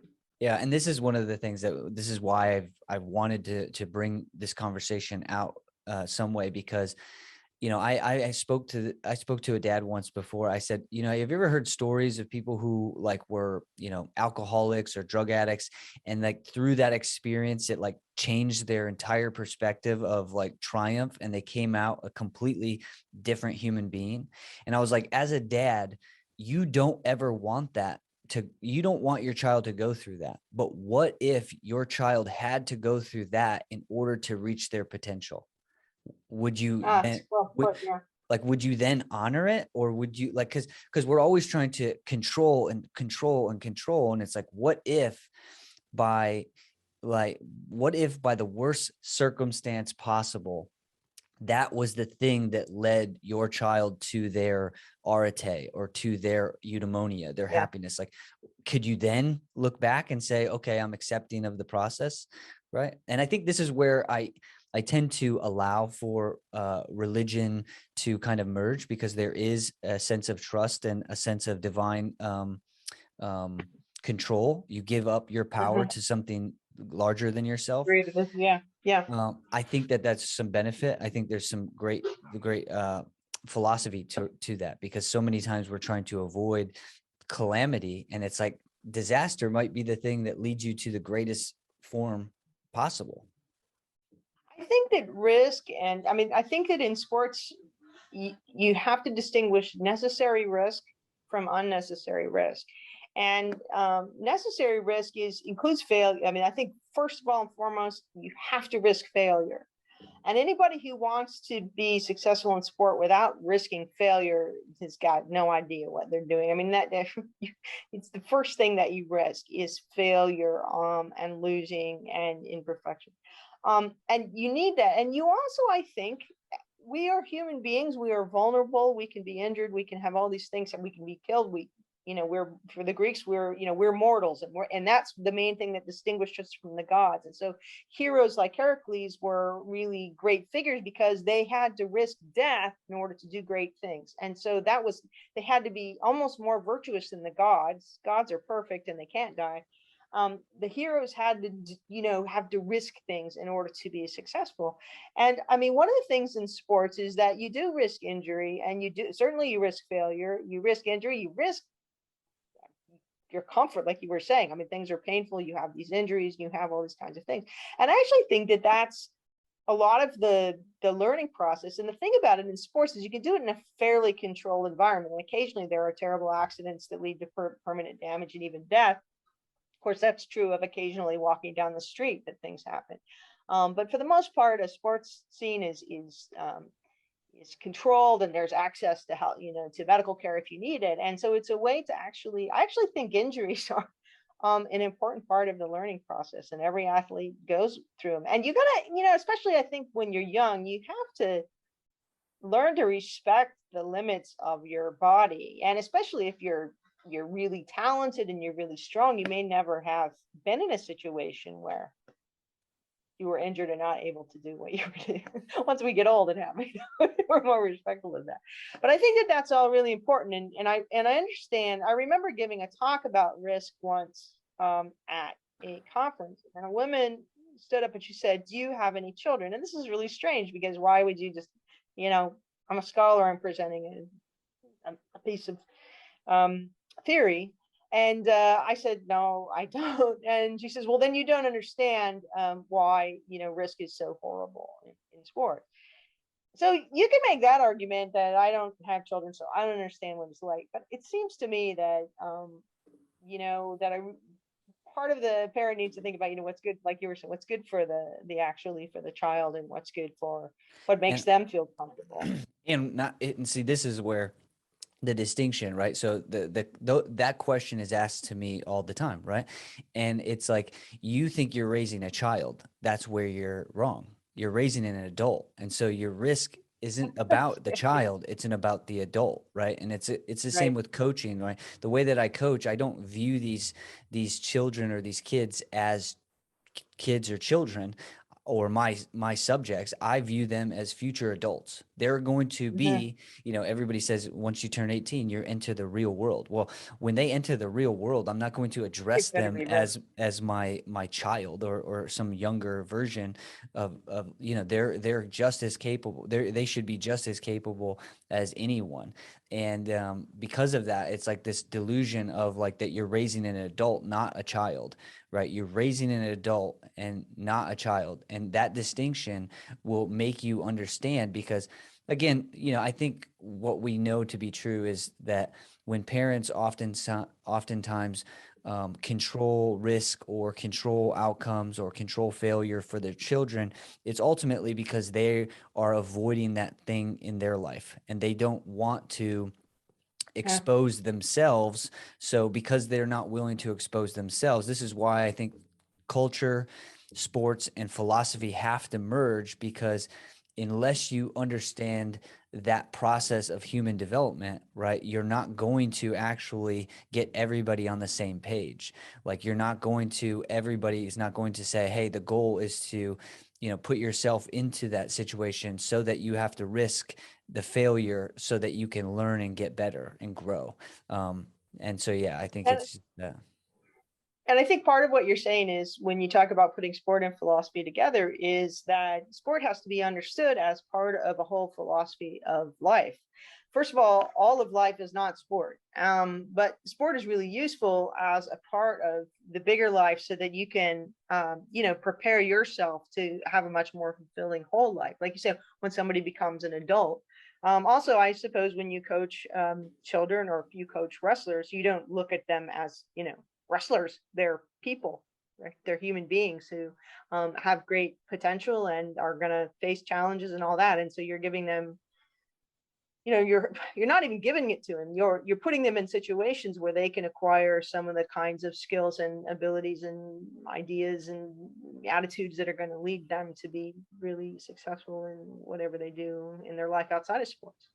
yeah. And that's why I think ultimately the most honorable thing to do is to engage people in acts that are going to make them better down the road, right? So it's like, Oh, absolutely, absolutely. don't What else create. would there be? Yeah. What I said, I heard a quote the other day. It's like, it said, don't prepare your child, or don't prepare the road for your child, prepare your child for the road. Right? Like, Yeah, that's don't good. Yeah, try to make the road work for your child. Make your child be open and yeah. aware of the road. And I think, again, there's so many similarities that I'm seeing right now when it comes to culture and society, or specifically Western culture and United States, and how things are happening. And this actually is going to transition well into the idea of sport and play, and the idea that we are oftentimes um, dictating to the child. Like we're referring to the child for basically advice and confirmation, as opposed Hmm. to thinking about I don't know, like, again, let's just go into sport and play and kind of see where I go from it. But I know that there's something there. But, what I love about this part is talking about sport and objectively that it is just nothing more than this form of play, right? It has no, like you said, it is not, um, ex- it's not intrinsically important, right?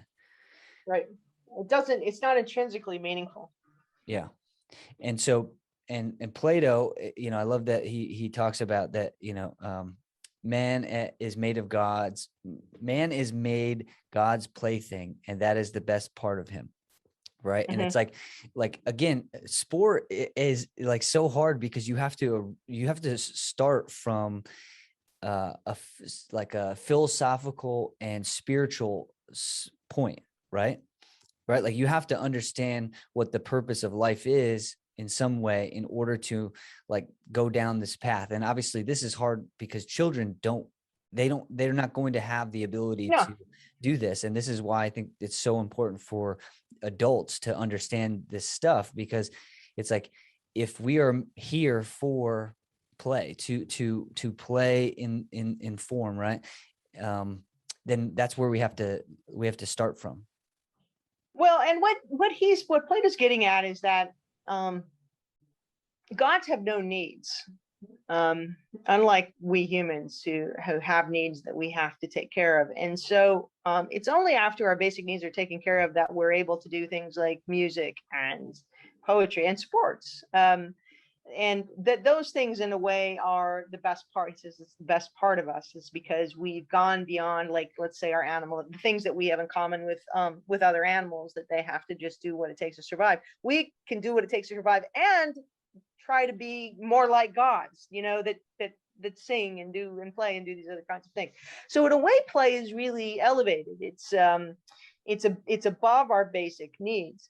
But I say it's intrinsically meaningless because the thing itself doesn't have meaning. What's got meaning is human beings that do it, and through play we express this side of ourself that is beyond just our basic needs, and because of that, we are more like the gods when we play, even when we compete in sport, than we are when we say build a house or farm, create food or the other things that we do, which we have to do. They don't have to do.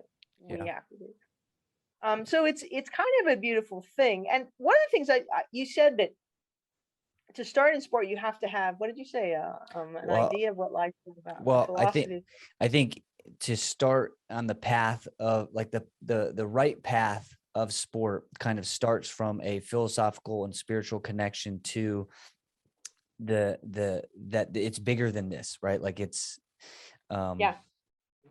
yeah, again, I think you should look at the goal as is becoming a better self. I mean, I think that's the way the Greeks looked at it, is because they thought of gods as sort of perfected human beings. They thought of it as becoming more like a god.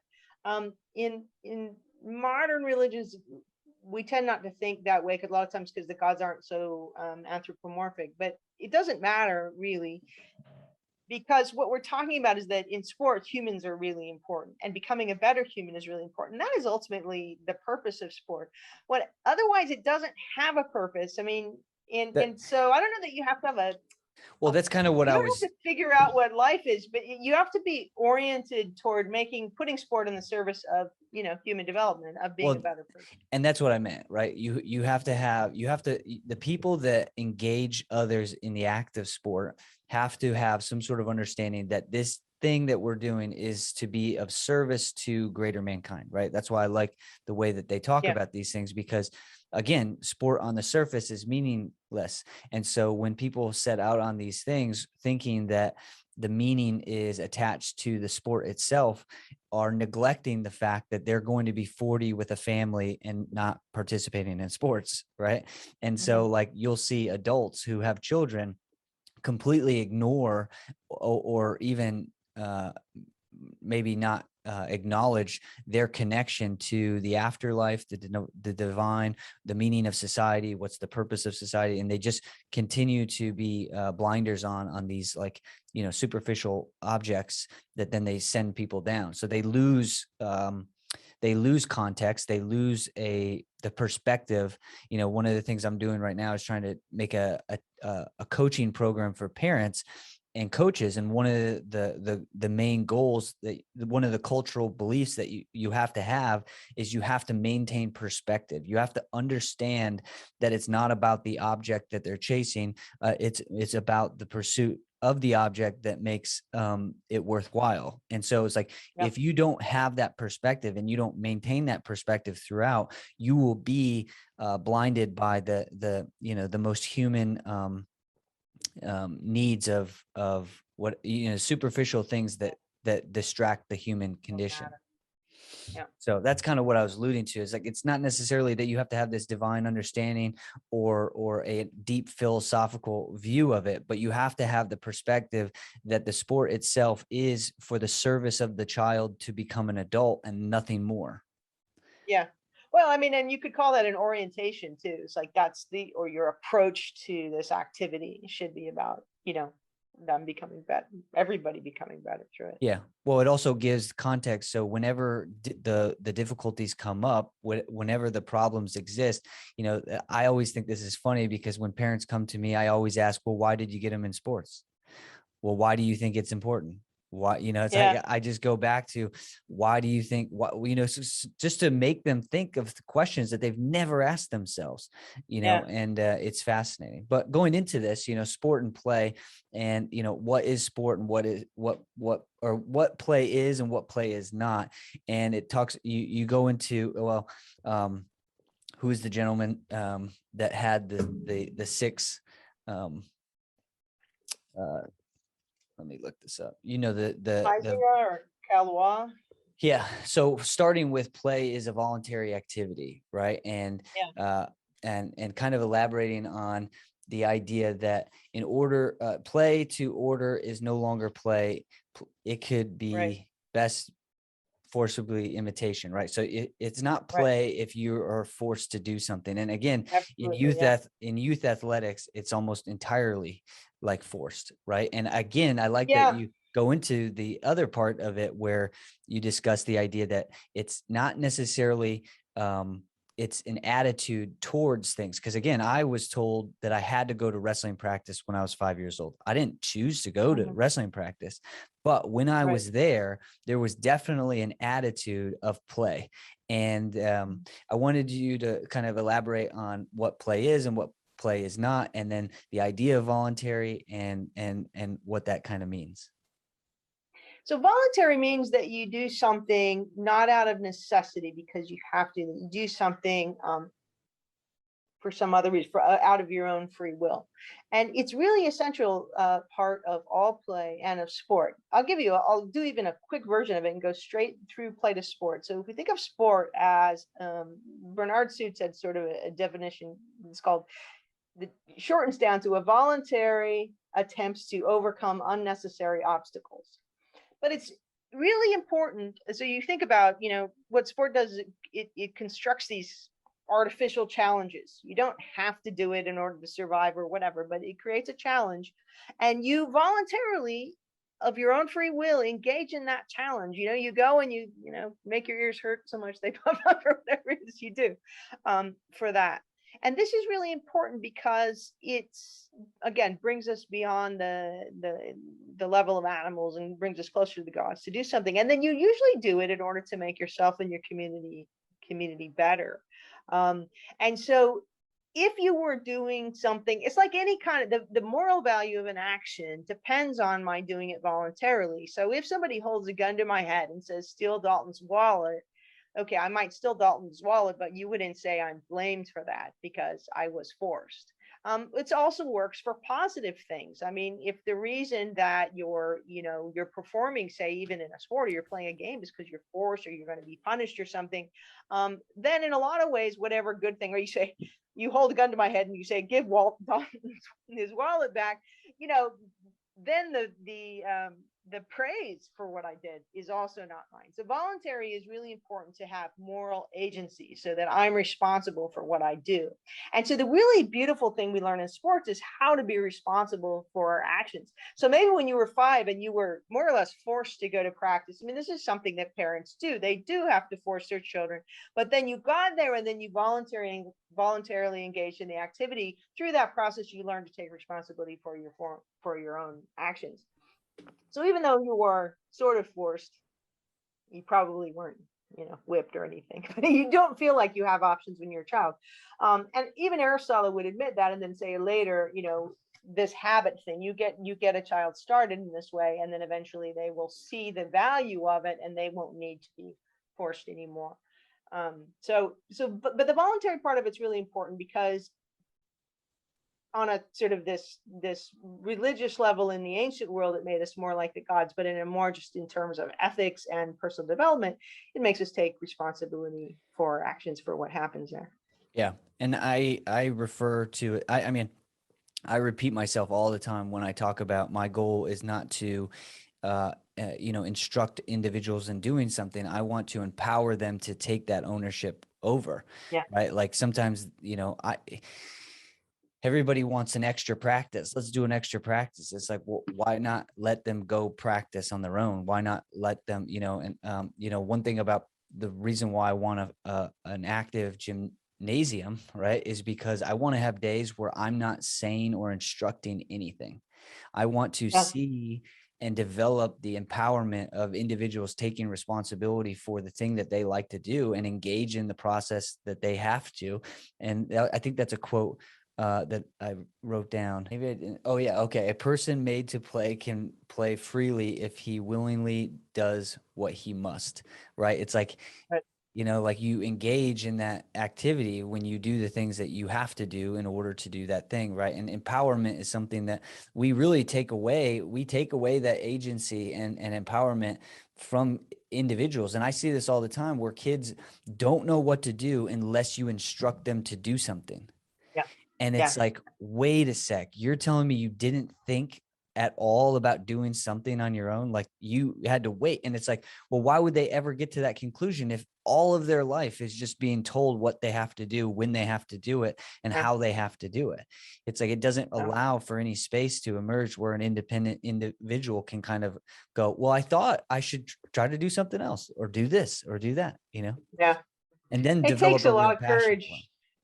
I was going to say it takes a lot of courage for any kind of a teacher, I think, to step back and wait and see what the student, whatever form of student they are, does on their own, because we want to control them and we think that their actions maybe reflect on us, we teachers, right? And so and sometimes you have to just sort of trust them, and it's not, they're not really learning if they're not learning to take some initiative. You say a lot of kids that will only do something if they're sure. I know a lot of adults that way too.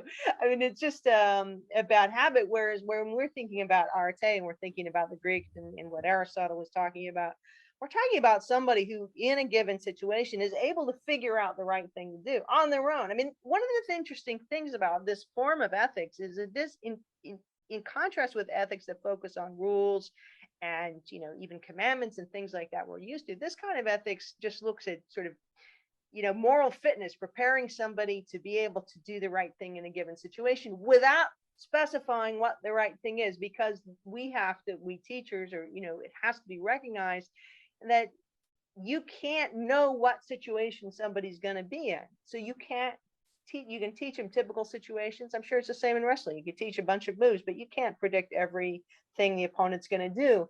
So you have to actually just prepare somebody to be able to perform on their own as best they can, which means they got to be able to figure that out. Yeah.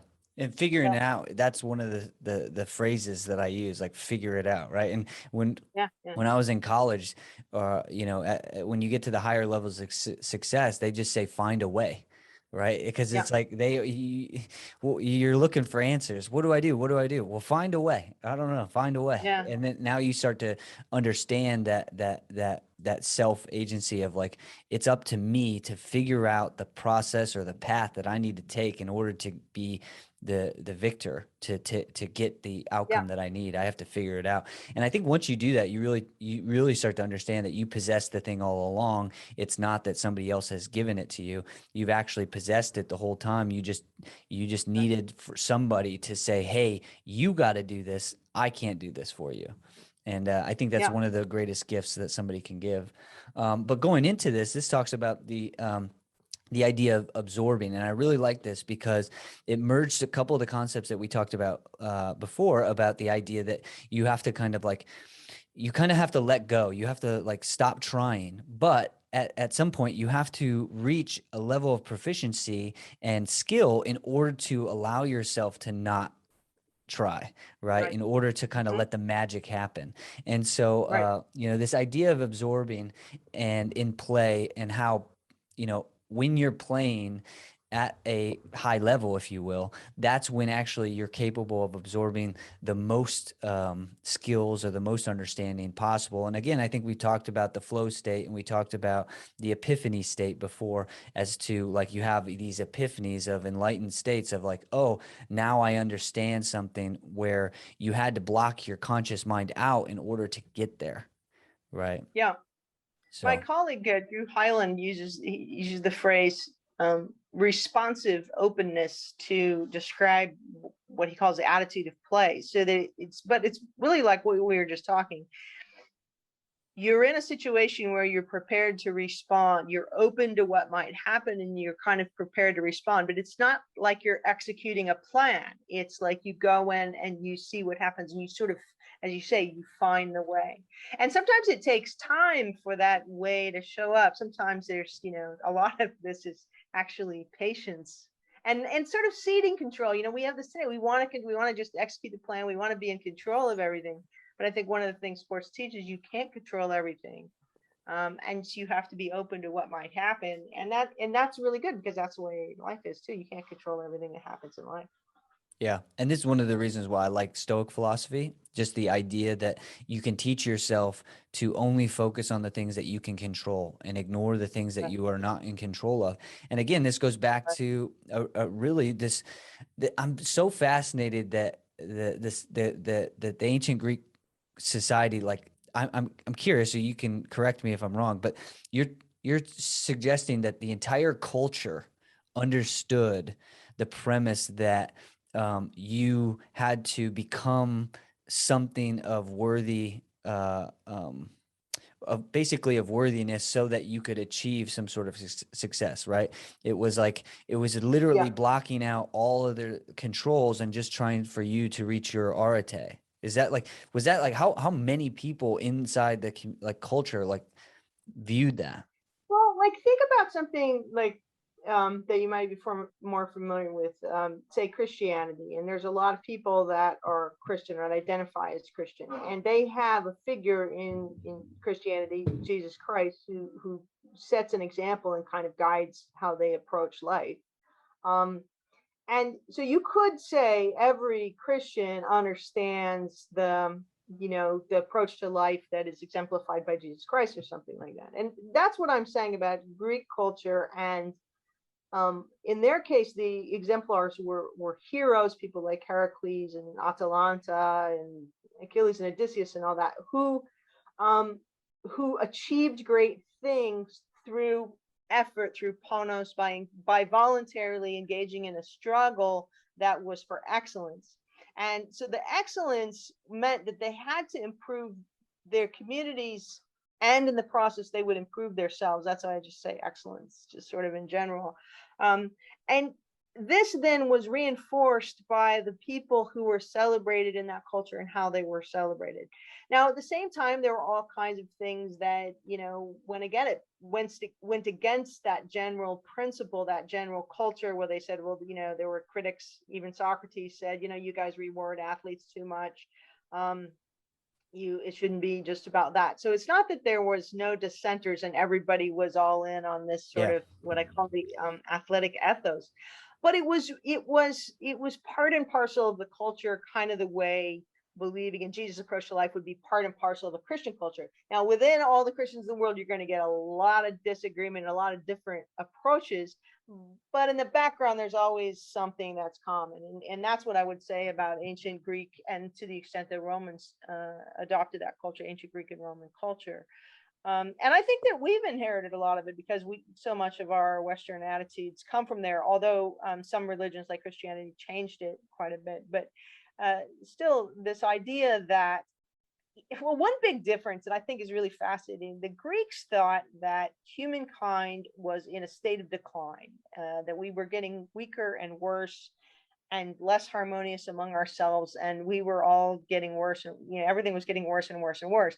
And so what happened is, as an individual, you had to try to like climb back up the waterfall. You had to try to reverse that process by making yourself more like those heroes and those ancestors of the past that were so great.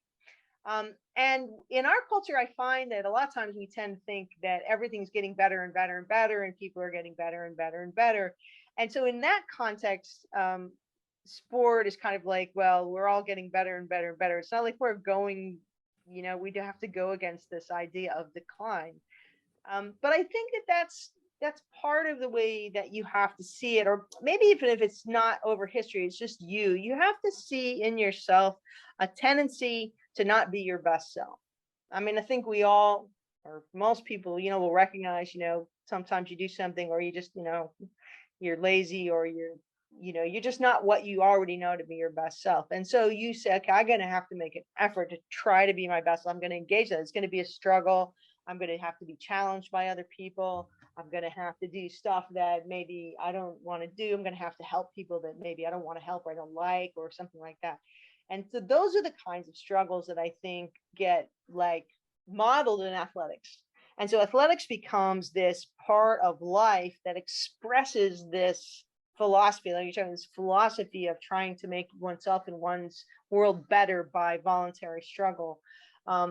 And then, but it has to be in the context of, also actually doing things beyond sport that make things Yeah. better.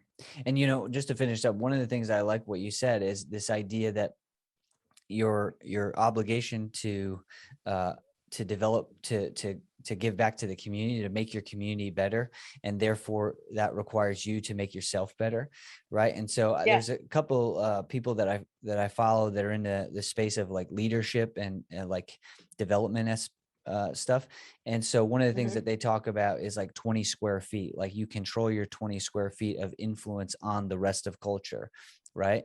And in wrestling, there's a Yeah. motto of like, there's a team competition that happens with wrestling, but in order for you to do your part in the team competition, the only thing that's required is for you to be the best version of yourself, right? It doesn't Right. require you to actually worry or concern yourself with the behaviors of other people.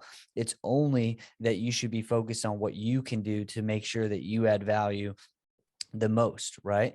And one of the Mm-hmm. things that I think is interesting is like, I think we would be better served if we thought, like you said, maybe that there was a decline, and also that the only solution was to be I think about the light, like being the light, shining the light so that your light can actually give other people the Yeah. encouragement to shine their own.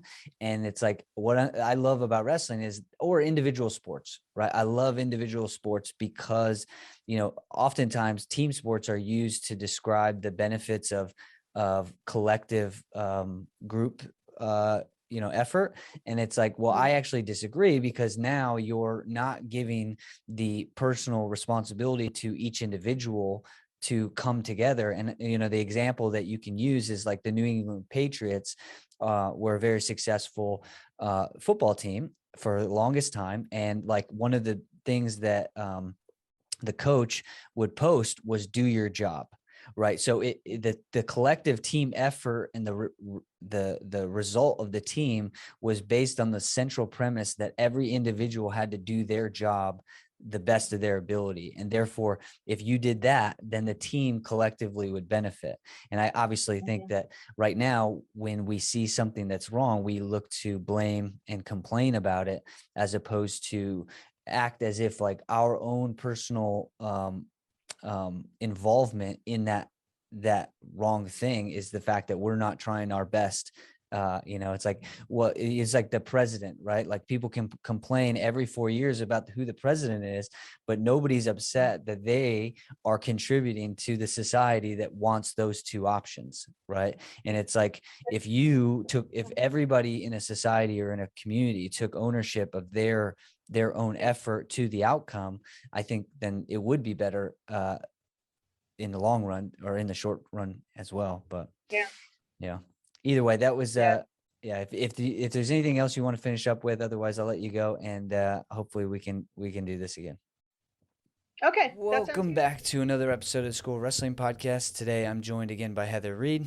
Heather is a professor, a philosopher, and an author of a few different books based on the philosophy of sport, and I know you have a few others that I'm forgetting, but you've been on the podcast before, and today I wanted to talk to you about arete, and I wanted to dive back into some of the areas um, that I think are related to arete. And so to start, I wanted to kind of like, so when I started coaching, I started to really get into leadership. And when you get into leadership, like training, a lot of things that are talked about are cultural beliefs, right? So the belief of working hard is a cultural belief that sets the tone for the culture that um, uh, is, conducting the action, right? So the culture drives a lot of the behaviors that create the outcomes. And so when you think about arete, arete is the personal excellence of some kind, right? And so in wrestling, personal excellence, I wanted to come up with some sort of idea around personal excellence in wrestling, as far as like what does it mean to be excellent in the sport of wrestling. And the reason why I want to come up with some principles or some guidelines of like what it means to have arete or to get arete is because what I think is interesting, and again, this is probably related to other sports, but currently there's like a situation going on in Pennsylvania where a high school is getting in trouble for recruiting kids. And the response is that they're suspending the athletes that were recruited from competition. And this conversation of recruiting to select places is getting talked about and brought up. And I was at I helped coach at a school that was the top 5 team in the country. It was a private school. There was definitely like the recruiting of getting people to that school, right? Desiring certain individuals that possessed what we viewed as arete, and we wanted them to be on our team, right? And going back to last week, what we were talking about is how the role of competition and how your competition is what makes you better, right? And having an environment where there are a bunch of people that share the same cultural beliefs that you have, the same audacious goals that you might have, also the same skill sets that you might have, that is in what I would view as cultivating an environment of arete. And right now, we're looking at that environment and we're saying that's a bad thing. We shouldn't create that environment because it's cheating. And what I've experienced being at a school that was the top 5 team in the country, and I've also been a public school coach where we had to co-op multiple programs because it wasn't very good. And so now being at both of those places, what I notice is the cultural beliefs of achievement, of high achievement in athletics, of having the goal first and pushing yourself to the goal is ultimately what creates the arete. And what I've found is when you try to communicate the importance of trying to be elite or exceptional at the sport of wrestling, people suggest that that's taking it too serious, that that's not what it's about.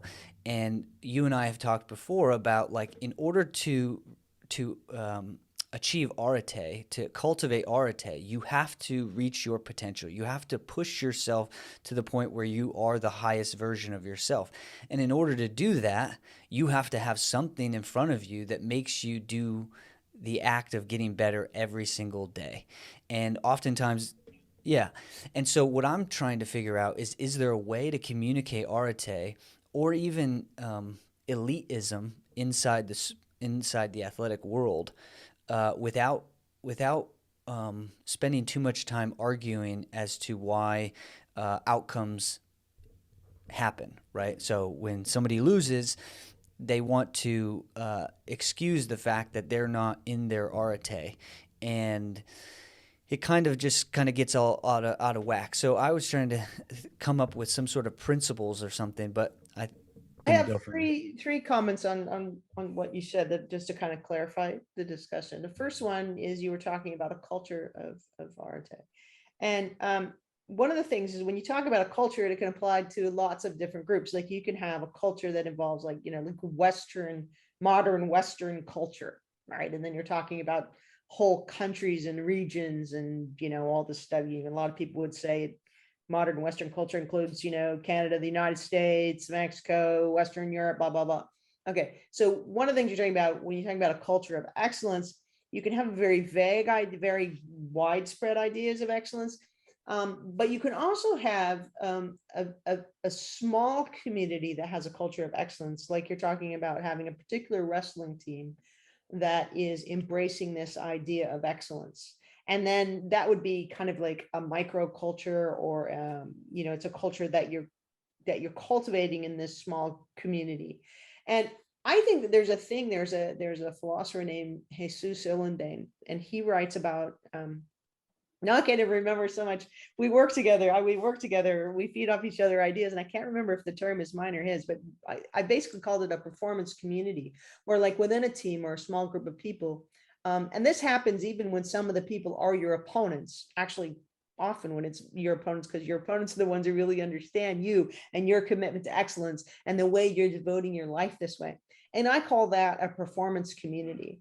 And I think that in elite sport, you get that, a performance community where you have several people who are really dedicating themselves to excellence or arte in this sport, and they can understand each other, and they form a kind of camaraderie of friendship that where they often, like I said, a lot of times the people are your opponents, but they make you better through their strength. And so I can see why, you would want to recruit people who have that culture or appreciate that culture, and how people who have that culture want to be with other people like that. I don't want to be with somebody who doesn't take sports seriously.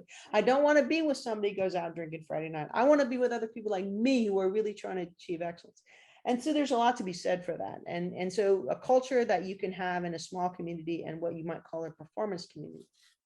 But one thing kind of to push back on that, an important thing about arte is, remember, arte is the best version of yourself. And the best version of yourself may not also be the best wrestler that you could be. So sometimes there's a tension between your the athletic result that you're able to achieve and what's the best version of yourself. Like most people would say, especially for young people, that you shouldn't totally compromise your education, for example, or your social education, or whatever else it is, in order to really become awesome in a sport. And this is, I think, especially true for children. And a lot of people are concerned about, like the classic example is the female gymnasts who, start training full time really young, and basically dedicate their whole life to reaching their peak at, some age like 16. And then they don't end up being the best versions of themselves on this narrative because they've neglected some other important part of childhood and so on. So, I mean, I do think that one of the things about arte is it's not purely athletic. It can't be purely athletic. So when you talk about arte, what's arte for wrestling? It's not that arte is different for wrestling than it is for, reading Latin.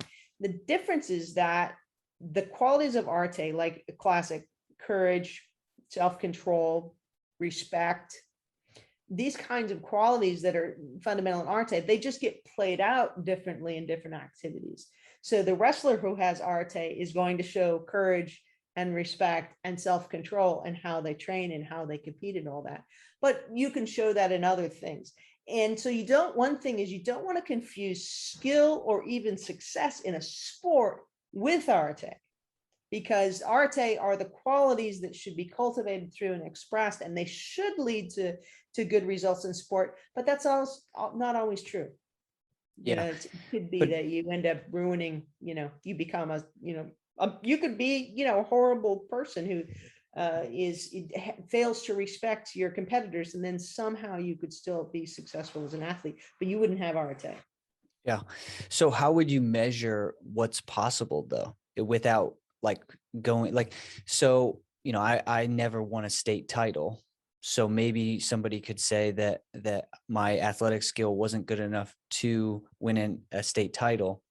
However, my pursuit of the state title and my, I would say, my openness, my stupidity of thinking that I could become a state champion, that's what pushed me to develop some of the characteristics that I think are very important today.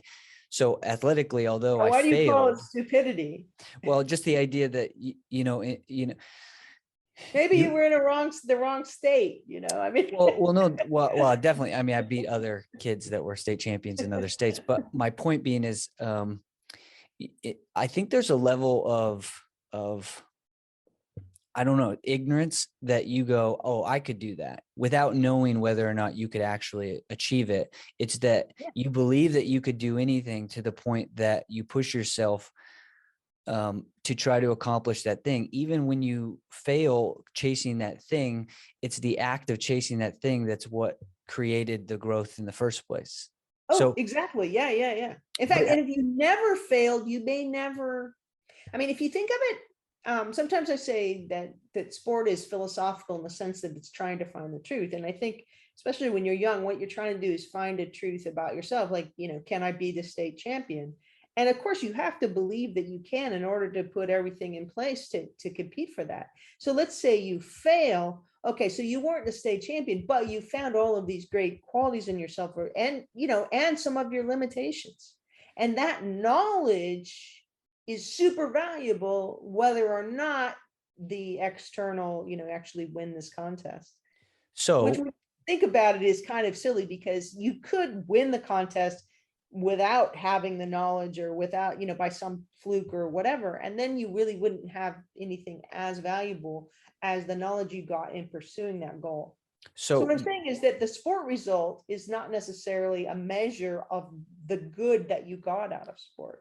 absolutely. So whenever I coach and somebody fails, I try my hardest to remind people that your identity is not attached to the sport, right? Like you're not a loser because you lost, right? You're victorious because you tried. So, Yeah. the idea that like, but so when you enter a sport, I was going to say, what I should be always the used to goal? say I beat everybody who didn't show up on the starting line because I was a bicycle racer, right? So the first thing to sort of psych myself up, you get there, you get on the starting line, or whatever your point of competition is, and you think about, and of course, you want to win, and of course you have to recognize that you might lose. And I used to always sort of say to myself, yeah, but you beat everybody who didn't show up.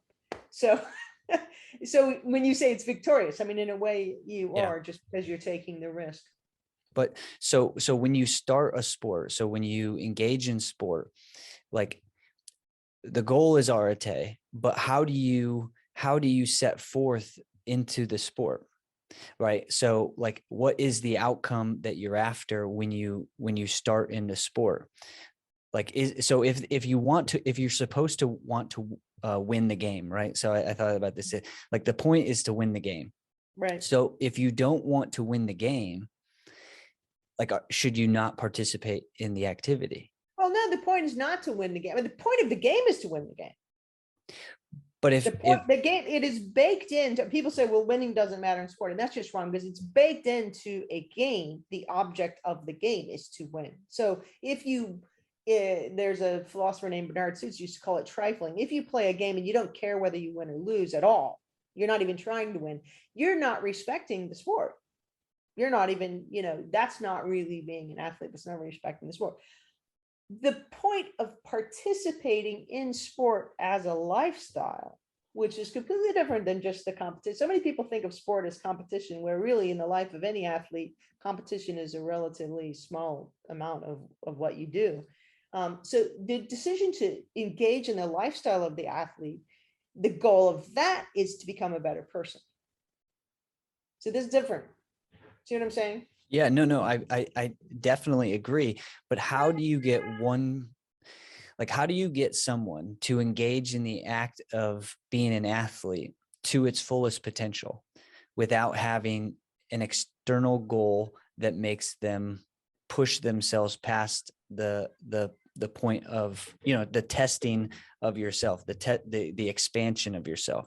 So if you get a 6 year, like if you get a group of kids that are engaging in sport and they're running around and they're learning, right? How do you get somebody to engage in that process even more intentionally, right? So they run a little bit harder at practice. They listen a little bit more intently.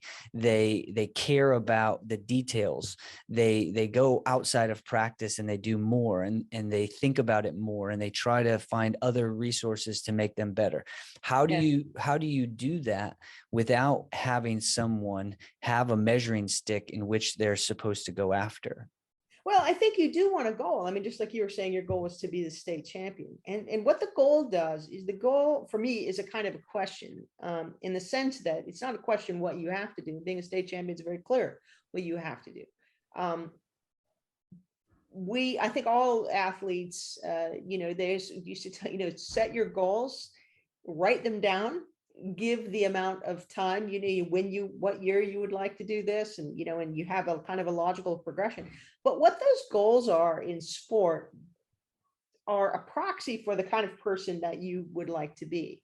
And you think, look, if I really fulfill my highest potential, I'll be state champion, say.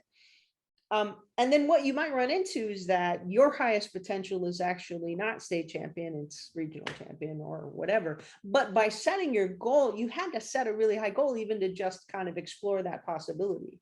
You need, it's like, I don't want to call it a measuring stick, because goals are really good for sort of setting up a problem. I like the way you describe it, and I remember thinking about that myself. I wanted to make the Olympic team. I wanted to compete in the Olympics, and it was like a big puzzle. It's like, how do I live my life? How do I, do every little thing that I do in a way that it most contributes to being able to compete at this level?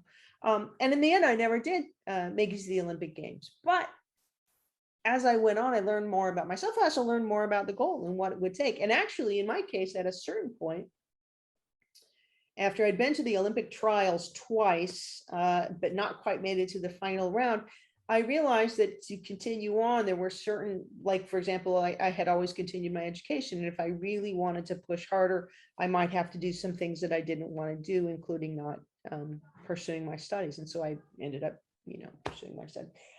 But wouldn't say it was a failure, and I wouldn't say, well, you shouldn't have had that goal because you're just going to fail. I think the goal, by challenging me, pushed me better. Remember, we talked about the basic function of sport as something that sets up challenges that make us better. And what do we call it? A voluntary effort to overcome unnecessary obstacles. So sports are these things that set up challenges that try to make us be better.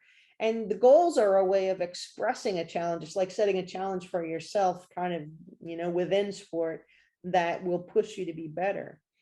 But I don't think you are measured by whether it's ironic or paradoxical. I don't think your progress is necessarily measured by whether or not you reach the goal. And in both ways, not only that, even if you fail to reach the goal, it means you didn't get as good as you thought, or you didn't have as much arete as you thought you had. It could be that you achieved the goal, but that doesn't represent the level of arete you were going for, because there could have been some outside, like I said, maybe you lived in the wrong state, or what the competition was at your point, or there could be all these other kind of factors. Sport is not a super reliable measurement of our best versions of ourselves. Yeah. But so going back into, so I've noticed whenever you ask kids, like, what are your goals? They almost always first always default into the ideas of what you think, or what they think you want them to say. Yeah, Right. exactly. So if a parent asks their child, what do you want? What do you want out of the sport? They'll say, the highest thing, right? They'll say, I want to be a state champion, because that's what is communicated. But then throughout the process, right, they will be met with challenges, right? They will lose, right? They will fail. And the response isn't to address the idea that if your goal is to win a state title, then you're not doing enough, right? Or you're not as good as you need to be, or you need to put forth more effort. And it's oftentimes because I think when people are in failure, people around them want them to feel better. And so even if an individual isn't capable of winning a state title, when they fail, if they are focused on the ideas of still not putting forth enough effort or energy towards this thing, they won't step it up after the failure, right? Because how do you respond to failure? Like if you That's go through interesting. failure, like how do you respond to failure Yeah. in order for it Usually to though, when grow you on itself? fail, you go, all right, why did I fail? And sometimes the answer is a lack of effort, although not always. I think that could be too simplistic. I know in my sport of cycling, overtraining is a big problem. Um, and so it's not always lack of effort. Sometimes it's not being smart, or it's not being balanced, or it's not, getting enough rest. There's a million things, and that's what makes it so challenging and so great. But I think that I would say if somebody, as soon as they fail, they lose interest in getting better, then they probably weren't really necessarily interested in arete and becoming a better version of themselves. They were interested in something else, either getting approval from, mom and dad or peers or somebody, or, anybody who, I once had I sometimes I hear students say, I like this class because it's easy. And I think I'm like, I'll be advising students, college students, on what classes to take. And they say, oh, I heard that class is really easy. It's really easy to get an A. Like, well, then why do you want to take it? I mean, if it's easy and you don't, learn a lot, it's not challenging, then why do you want to spend all this money and waste your time? It's the same thing. It's like, why don't you take chemistry? Well, I don't know anything about chemistry. That's why you take a class in chemistry, right? So this idea of challenging ourselves is I think that's really characteristic of success in athletics and in other things. And so people who want it to be easy are, I think they don't have an athletic attitude. And I think, arete, Plato said famously, Plato was the great philosopher of arete, and he said nothing good is easy. So the idea is, yeah, there's easy things, but it doesn't make it Well, good. and this goes back to my point. So when I think about wrestling, I go, okay, wrestling is difficult. When you ask somebody, you think wrestling is hard or easy, they say hard. So when somebody's going through wrestling, it should be hard. It shouldn't be Yeah, easy. And right. so defining what it is to be hard, simplifying it down to the start of it is just like physically pushing yourself, exhausting yourself. Right. Yeah. And so, how do you conduct? So going back to that original thing about the issue with this high school recruiting kids who are pursuing arete and trying to create an environment of arete, and how do you, so the reason why they're getting in trouble are other programs who don't necessarily exude enough arete to attract people to come there, or are building enough people to become competitive. They're basically upset at the competitive advantage that those individuals have. I know from my experience at a public school, there were 10% of that, I would say maybe 40%. 40% of the population were okay with the idea that wrestling is difficult and hard and it's challenging, and they're going to push themselves every single day.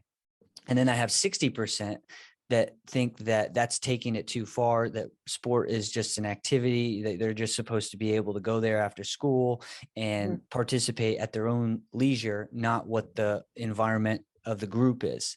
Yeah. And so Recreational.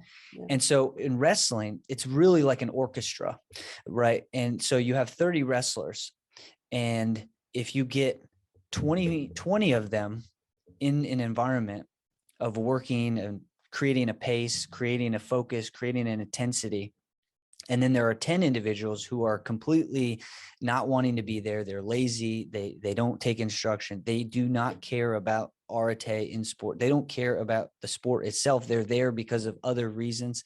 And I'm not necessarily sure of all those reasons. Mhm. How do you navigate that world? And I think for me personally, looking at wrestling, knowing that in iron sharpens iron, arete is an environmental thing, is real. If you have 30 people that all want to push themselves to the maximum, then they will push you to become better as well, right? So the environment matters, but how do you navigate an environment if you can, a small percentage of the population is okay with not taking it serious? Well, I mean, the sport will they won't have much success in the sport. It's interesting when you talk, part of what occurs to me is, well, I had two thoughts. One is people say, oh, they just want to do this for fun. They don't want to do it very hard. And it reminded me of the students, I want to take this class that's easy. Whereas it seems like if somebody came to you, a child came to you and said, look, I just want to take the classes, school part, my English class, I just want to take it easy. I don't want to do too well in it. Seems like a lot of people say, what do you mean you don't want to do too well? Put the effort in. This is school. You should take this seriously. And then, but there are people that they would say that about any kind of academic course, but then when it comes to sports, they go, well, you shouldn't take that too seriously. So on the one hand, it may be that they don't see sport as an educational activity. They see it as recreation. And sport can be recreation. Watching TV could be recreation. Playing instruments could be recreation. But you could also, play an instrument to try to be really good at it, just like you can play sport to try to be really good at it. And that, I think, is what's educational. So one thing might be just a confusion between a sport as an educational activity and just recreation. The other concern, though, so I would say that, and I would say that's wrong, that really, if you're going to do sport, do it so that it makes you a better person. But one issue has to do with, kind of the eggs in the basket argument that, we all have only so much energy and only so much time. And if our sport demands a disproportionate amount of our energy and time, we may not give enough attention to other things that are important, oftentimes like academics or like things like that. So the idea behind Arte is that it's not confined to one particular activity. And so you will try your best in at least key things. I mean, I don't think everybody has like 40, I think you have 47 activities and you try your best on all of them. It's sort of impossible. If you have so much work, you can't do your best job in everything you're doing, or at least the really core things, then there's a problem. And I think that's one, when they talk about taking it too serious, they mean putting so much time and energy into it. I don't have time and energy for my homework. I don't have time and energy to also be a good student, other things like that. And that, I think, is a danger. But on the other hand, you don't want to be mediocre at everything either. Yeah. Right. I mean, I think that, and I don't think, and you can't be excellent at lots of things. You can be excellent at maybe more than one thing. But so there's something to be said, I think, especially with youth, since as I've said many times, sport is ultimately meaningless. The good of it comes from, you becoming better through this, because then you can apply that arete to other more meaningful things once you're, like finding a cure for cancer, once you've gotten your education up to that level. The thing about sport is at a very young age, you can put all of your effort and time and energy into it and get these results and get these tests. And that really teaches you about trying to become excellent at something, at performing some task.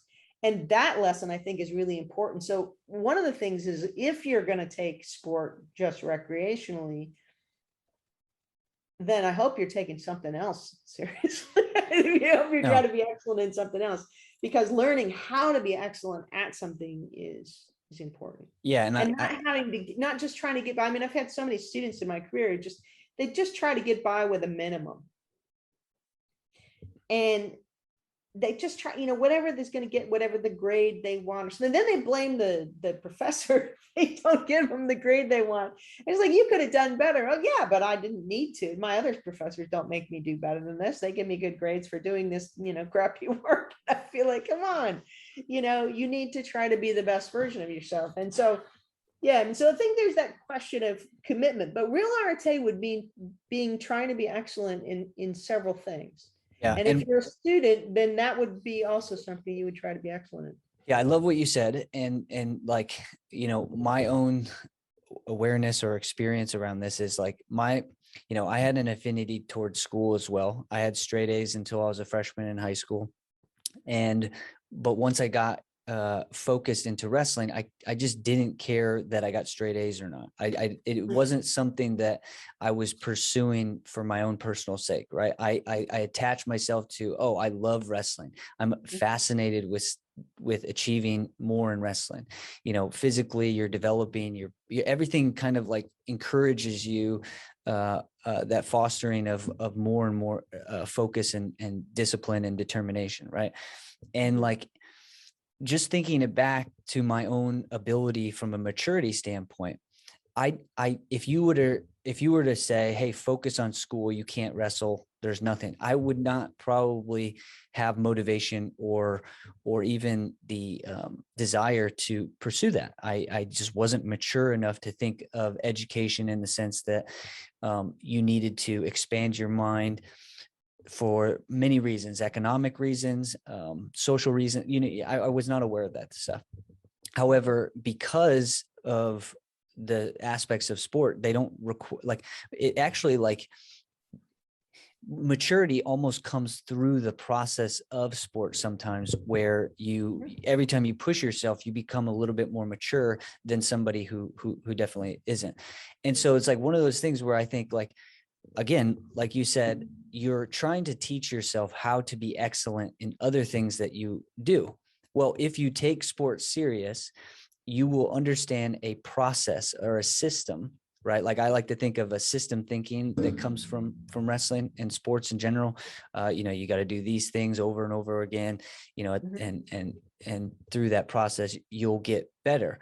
Well, then after that, you'll be able to extract that process and say, oh, I want to do this. What do I have to do? I have to apply the same process. And so it's like, from a maturity standpoint, like, again, I've had this conversation with somebody where, you know, when kids don't do well in school, they're not allowed to participate in sport.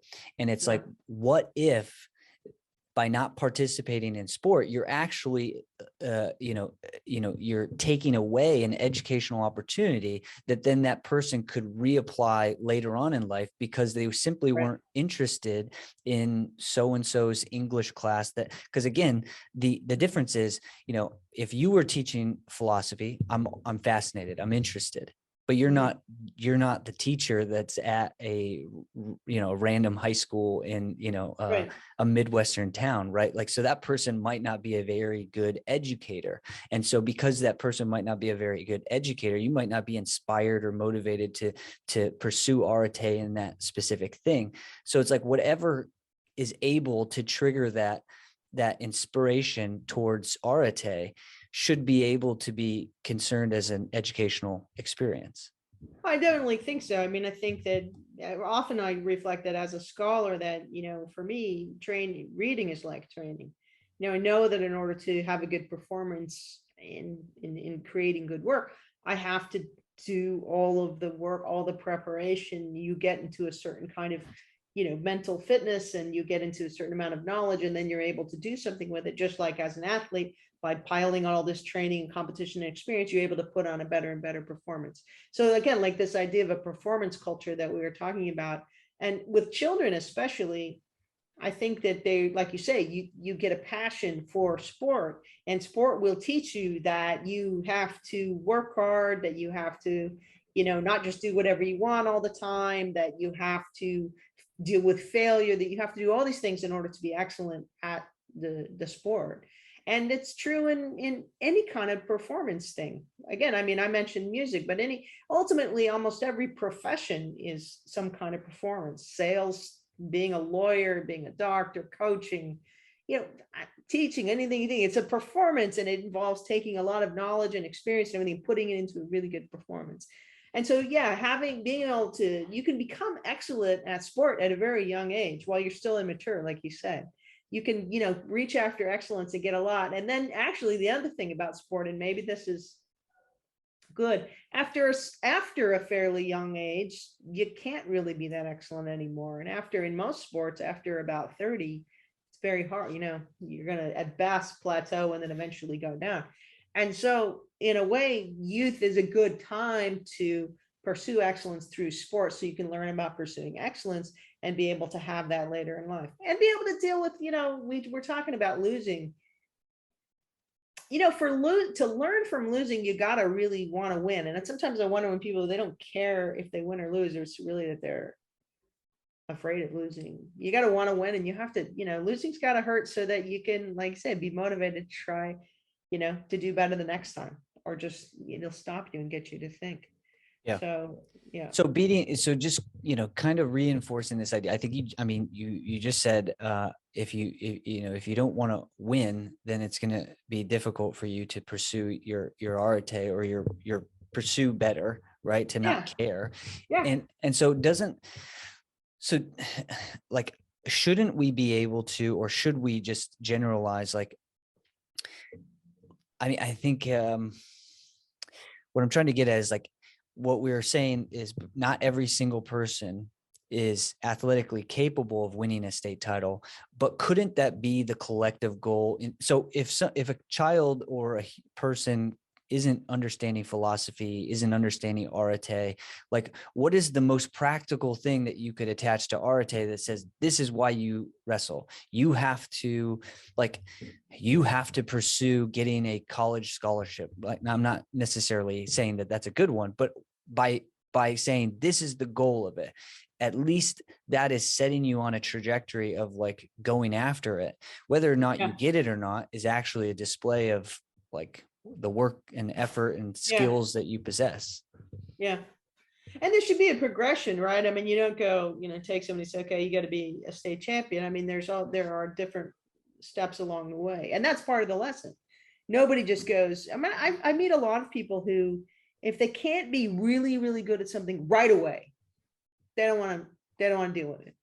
Like I live in a foreign country. I have to speak foreign language. I've had to learn ancient Greek and learn some other language. Learning is slow and difficult and repetitive, and it takes a long time. And people say, oh, wow, you speak that foreign language. It must be easy for you. It's not easy for me. It took a lot of time, but eventually you get good. But some people say, oh, I don't have time for that. Or, so they buy this thing, learn Italian in 10 minutes or something. And it's not, nobody ever does it that way. So I think that, we are taught that things that seem hard are really easy, and we want things that are hard to be really easy. But when it comes to performance, to being excellent in performance, whatever it is, it's not easy. And you can learn that from sport right away. And one reason you need a goal, like, if it's state champion or whatever it is, or if it's just beating this one person, is that pushes you to do a little better than, because I think not natural, but our tendency as humans a lot of times is to want to try the easiest way to do something. And sport will teach you that the easiest way to do something is not. Yeah. Well, that goes back to what I was, so again, my background, I'm from a very, very small town, 20,000 people. No one in my family was like an exceptional wrestler growing up. Athletics were not like preached as like the only thing that mattered. The only thing that was preached when I was a young child was, whatever you're going to do, try to be the best at it. Yeah. And it was preached over and over again. And so, when I think about what it means to be the best at something, I've heard other coaches say, everyone, you should make goals that are, what's the word? Realistic. Yes. Realistic. Right. And I don't think I ever made a realistic goal, because I thought making a realistic goal was silly, because realistic goals, you don't have to become somebody entirely different. And like, for instance, I as a coach, so oftentimes I'll ask people who are pretty good, right? So I'm not just doing this with everybody, but people who have potential. I say, what are your goals? And somebody will say, I want to win conference. And I'll say, that's your goal? That's what you want to do? Yeah. It's like, well, conference isn't that hard to win in this conference, right? Like, I won 4 conference titles. Like, for me, like, going back to my own experience, like, I won 4 conference titles. So I didn't look at that as like such a deal. But if I wasn't pursuing a state title, maybe I wouldn't have won 4 conference titles. Maybe I wouldn't have actually, blew past the idea of realistic goals. And so, I always default into going, just be audacious, go to the craziest goal. Like, that's what I go back to, the ignorance as to, like, for me to tell my parents I wanted to win a high school state title. Oh, this kid's crazy. He don't even know how to wrestle. Right. But I made that goal in seventh grade. So in seventh grade, I made a goal that was very, very, audacious, because I had never won a state at that point. And it was that goal it was that ultimate goal of winning a state title that pushed me to do all sorts of other things that I'm very proud of. But I don't look back and say those were that challenging, because I became something that made those things not very challenging. I mean, I do think that one of my regrets when I got to the end of my athletic career was that I hadn't celebrated big accomplishments I made that were not my goal. So like, I think probably the biggest thing I ever won was a national collegiate title, but I wanted to be the national champion. And so winning the collegiate title, I sort of poo-pooed it at the time. And I looked back and I said, you should have, opened a bottle of champagne. That was pretty good. Because I think as athletes, we're so focused on the big goal that sometimes we don't appreciate the little things we make. So I'm a little hesitant to say, don't have realistic goals or whatever, but you should. I think it is important to maybe it's important to have unrealistic goals. It's definitely to have something that forces you to be the best version of yourself. Because if you can win the conference title without being the best version of yourself, then you really haven't achieved you haven't reached your potential in terms of arete. And so if it takes you imagining yourself as an Olympic champion in order to get good enough to become the state champion, then it was worth imagining yourself as an Olympic champion, even if you don't have whatever it takes to the raw materials or whatever else it took to get there. Yeah. But don't you also think that failure, so again, failure, how do you respond to failure correctly? How do you respond to failure with the maximal response? And so, like, for instance, my junior year, I got second in the state. Now, this was the first time I made it to the high school state finals, and it was a really good accomplishment, right? Like, very few people do it, and I did it. After losing in the state finals, I took my medal and I threw it. I got rid of it, and my mom later went up later and got it, and she kept it and stuff like that. But I hated it. I really did not care about it. I wanted it to be in the garbage. Yeah. The work that I put in from that point to my senior year was just incredible compared to the year before, because of my maturity and my true disappointment with that loss. Yeah. If I would have stopped and said, oh, this was awesome, I don't know if I would have had the same fire inside. Yeah. And so, I think it comes to, again, my view is that it comes back to this philosophical point of view of coaches and parents and community to look back on the journey at the end and say, hey, that was great. You did phenomenal. You became somebody who very few people have the courage to become. And it's like, it's not to do in the moment. It's almost like it's a way to do it at the end to make sense of your experience. But in the moment, if I stop and try to give myself credit or feel good about a performance that's not what I was after, I feel like I wouldn't have had that added motivation to push myself even further than before. And it's one of the reasons why I think winning matters. And when you lose, it does feel bad, and it should feel bad. Well, especially if you didn't play your best. I mean, sometimes, but even what if your best isn't good enough? That should that's still more. If I play my best and I lose and my best isn't good enough, I found that out, and that's satisfying. If I lost because I failed to do this or I failed to do that or something, then it makes more sense for me to be mad at myself. But I think that, there's also the idea of, trying to get to be the best that you can be. And that there's value in that. I mean, I think those things are good. I know what you're saying. I don't think you want to forget what your long-term goals are, or the best version of yourself is, and think you've gotten there. Because I think for some people too, it depends on talent. Some people have too good of results too soon, and then they don't get the real virtues that they need. Say some people can be really talented in some sports. They're able to win things without really training, without working hard. Once you start getting to the really high levels, everybody's got talent. Everybody works hard. It's no longer one or the other. And then that's good. Again, it keeps pushing us, and that's the way it should be. Yeah. Yeah, I agree. I liked it. Either way, I like talking about this. I'm trying to figure out maybe a better way to, because again, it's kind of a paradox, right? Like you're trying to, you know, use sport in this way that creates virtue, but at the same time, in order to somewhat create that virtue, you really have to care about the sport more than other things. And it's like trying Yeah. to navigate that as a coach to inspire people, or not even inspire, but like, for instance, demand, saying like, if you're going to be coached by me, you have to be someone who wants to pursue an audacious highest version of themselves. And I'm not going to allow for any standard that is less than that. Here's an idea too, just to kind of a way of doing it, like a first little step. Maybe instead of saying that my goal is a state championship or winning a thing, you should say my goal is to be state champion. Because you're talking about being a kind of a person, and it's a kind of a person who deserves to be the state champion, which you in your mind will mean that you deserve, that you have certain virtues and you've wrestled at a certain level, you've managed to create a kind of performance that merits that title. So if we think about our goals in terms of versions of ourselves or that we want to be, that'll help us to cultivate arete through the pursuit of sporting goals, right? Because you want to be this kind of person. Yeah. And that's, I think that Well, there's a lot to that. And then well, sometimes there's somebody who wins that who turns out to not be the kind of person you want to be. But if I'm going to be state champion, I want to be this kind of state champion. I think that there's a value in that.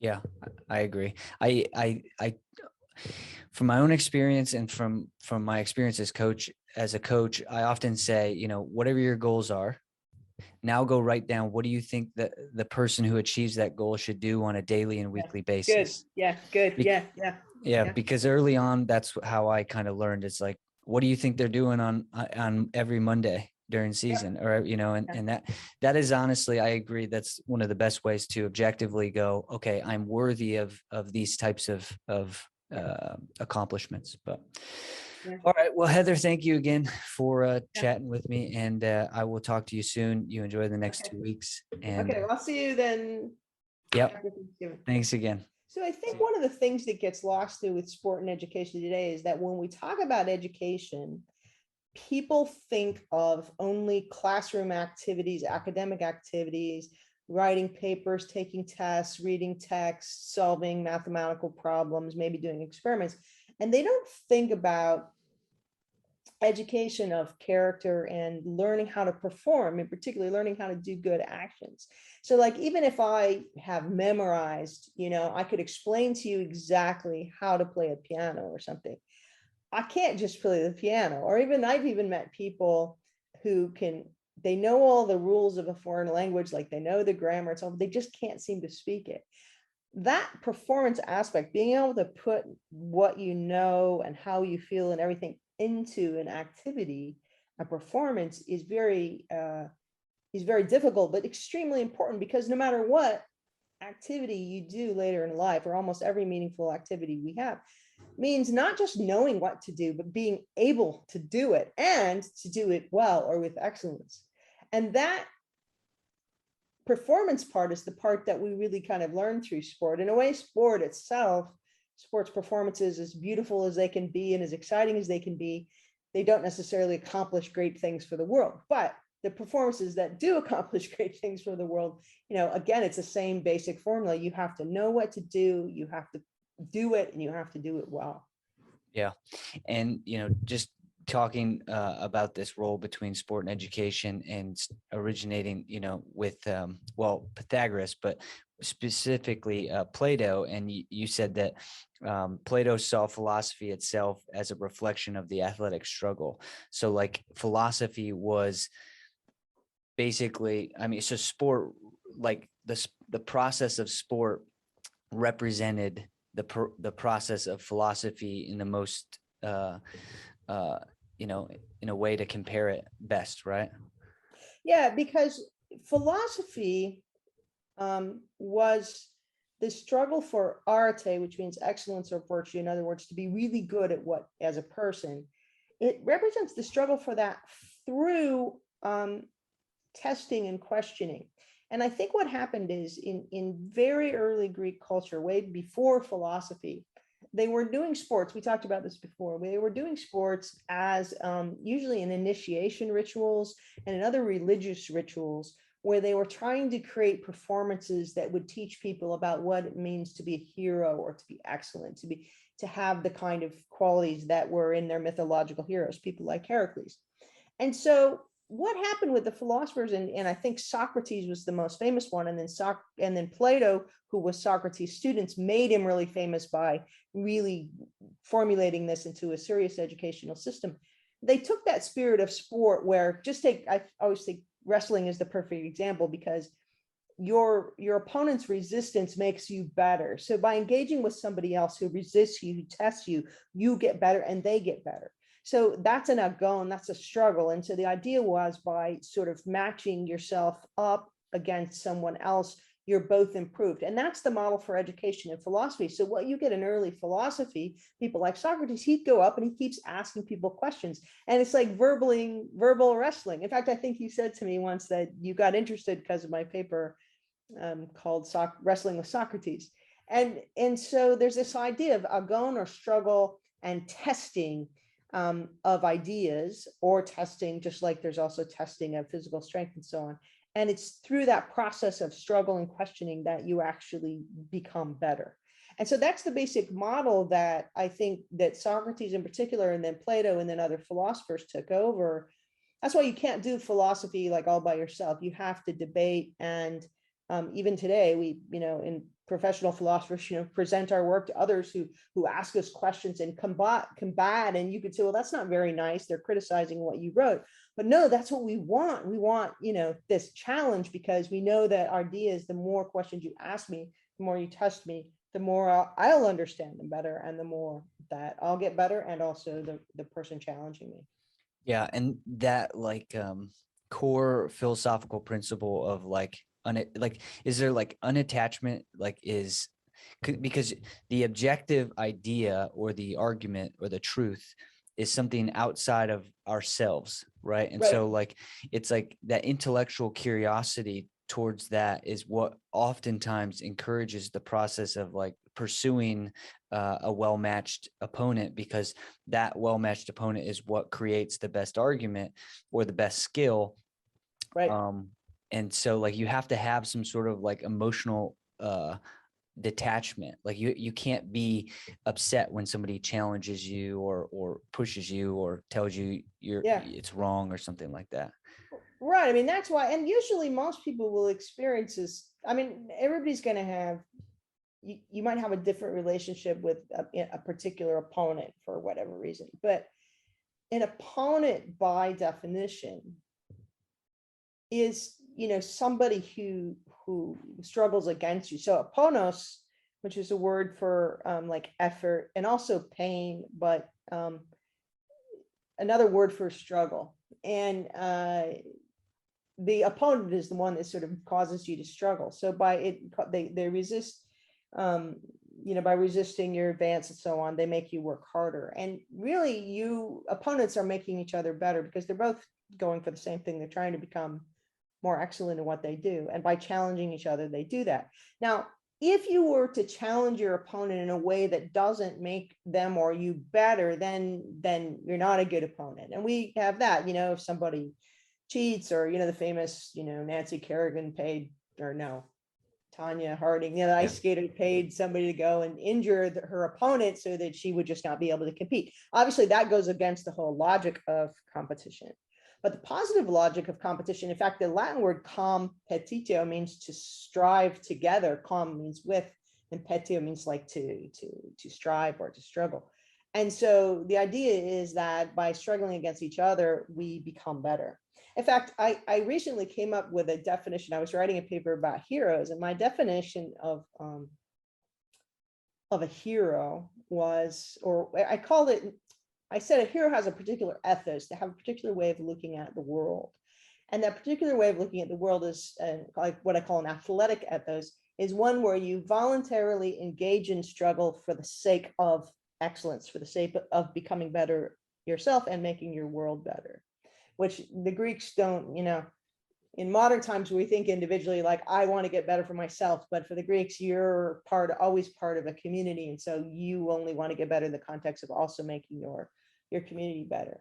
So what I say is that heroes ancient Greek heroes like Achilles and Heracles and those famous Atalanta, these famous heroes, they had this ethos where they knew that they were imperfect and they had to struggle to try to make themselves and the world better.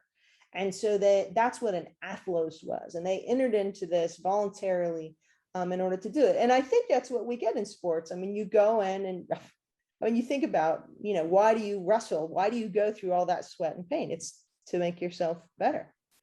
You could say it's to win, but that's not a good answer because winning doesn't have any intrinsic meaning. I mean, what's that? Yeah. And it's very possible to win. I think, is to win without getting the thing that made winning good. What you want to be, I think we talked about this before, what you want to be is the kind of person who deserves to win. You want to have that excellence that makes you deserve the win. So the struggle you enter into, not specifically to win, but to make yourself better. Yeah. And this is like something that's just uniquely different than our current like society and culture, right? And like, it says, the final goal of the ancient Greek athletic academic education was always arete. It's like, we can't, as a community of people culturally, say that honestly in the sports world, right? Like we can't. I don't think at least I don't feel good about saying that out loud, thinking that that's what other people think, because of the fragmentation and the disconnect from that final goal all the time, right? Like people will argue. I mean, parents will. I brought this up with Josh, my co-host, and I asked him, did he get involved in wrestling to be an elite wrestler, or did he get involved in wrestling and then want to become an elite wrestler? And he said it was from the get-go, like from the start, the goal was to be really good at wrestling. And it's like, yes, you want to get really good at something because it is a display of your approach, your consistency, your ethic, your work ethic, your commitment level, all these things. But the goal was not, the final goal was not this abstract arete, this thing that you're trying to model, the virtue, the excellence. It's not in our culture. Why isn't it? I mean, when you say as a display of your work ethic and other things, in a way, you could say it's a display of your arte. The winning. Excellence is sport is a way to display, to cultivate, and then and really the display is also a test. When you want recognition, this is actually important. I think that even the heroes, they wanted recognition of their arte. And this was what the original word for the prize was, the athlon. They wanted this athlon, which was really the state of affairs that comes about as the result of your struggle. In other words, so the improvement that's in you and in your community, the good thing you did, you want that recognized. That's part of the athletic ethos, is wanting that stuff recognized. But I think one of the things that happens, and maybe this is what you're getting at, is people, they say, I want to win the championship, or I want to win this thing, or I want to get a scholarship because it's got monetary value, or I want to win this prize because it's got money. But I think that really the thing that makes the win, the prize, the thing that makes that valuable is the arete that's supposed to be associated with it. And if you had a sport where they just did a lottery, for example, you can win a lottery and people want to win a lottery, but winning a lottery by definition has nothing to do with your excellence. It's pure luck. And in sport, you definitely don't want to win that way. You want to win by virtue of your excellence. If at the beginning of your wrestling tournament, they said, what, guys, we're just going to give out tickets and it's just going to be a lottery, and everybody would be mad because it's completely different mindset. So what I would say is, I don't think it's not there anymore. I just think that we don't talk about it that way. We don't think about it that way. And you kind of don't get much. If you do talk about it or think about it, people think you're a little strange. But I don't know, if you really start talking with people, in the end, maybe they don't say it that way, but I think that that's ultimately what they really value, most people. Yeah. I was going to ask you, what did you mean by the intellectual aspects of sport. So the says Okay, give me a little more context. deriving access to the intellectual aspects of their sport derives sport of much of its educational value. Oh, right. Yeah. So I was really fortunate because I was in a sport when I got serious in late high school and college, which was cycling, where I had, sort of sometimes a coach, but I had to design my own training programs and think things through and stuff. And so a lot of sport programs, they basically just tell the athletes what to do. Be here at this time, do this, follow through on this. And they don't let the athlete herself or himself think about, all right, how do I manage learn about like nutrition, learn about some basic aspects of physiology, learn about tactics. It tends to be more like, okay, you just do this thing and don't ask a lot of questions. And I think that it's really a shame. I'm not saying that you don't need coaches or whatever, but like as a professor, when I'm trying to teach a student to write well, the goal is that I try to, I'd say, correct this and this, put this here and move these words around. But ultimately, at the end of it, I want them to be able to just sit down and write all by themselves. I don't want them just to carry out my ideas and write my paper because I tell them how to write it.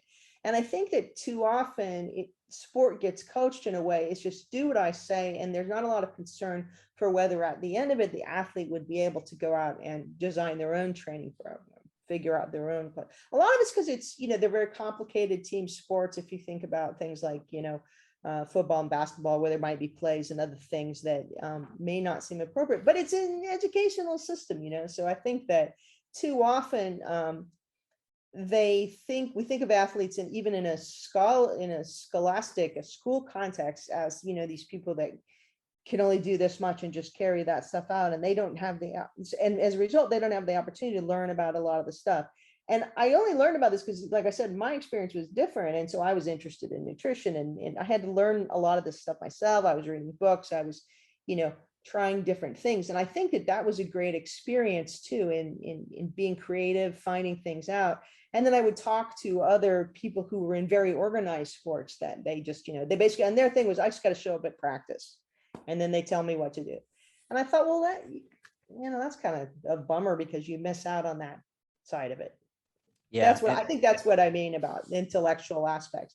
And that's not to say that all the, just like, responding to a move in wrestling is not also intellectual. I just mean that there's a lot of parts of the athletic performance that are actually not part of the way that sport is taught in schools in an educational context. And that's a shame because you can learn so many other things. Yeah. And I think that's why I appreciate wrestling so much, is because not until recently, so much of your commitment and your training was individual outside of the team component of wrestling. So like in the summertime, in the springtime, in the fall time, you didn't have a team. And so you had to figure out what were you going to do on a daily and weekly basis to make yourself better. And like, I think from an early age, I was creating, little plans of, okay, I'll do 20 push-ups today, and then 20, and so on.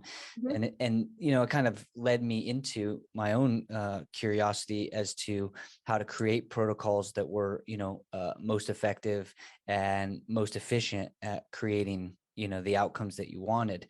And it's also one of the early, I think what it also does is it creates that intentional like approach of sitting down and thinking about what to do specifically to get a specific result. So Right. yeah, I would agree. I've seen a lot of situations where, a kid won't know how to start practice or even go through practice. They'll constantly stop and what should we do right now?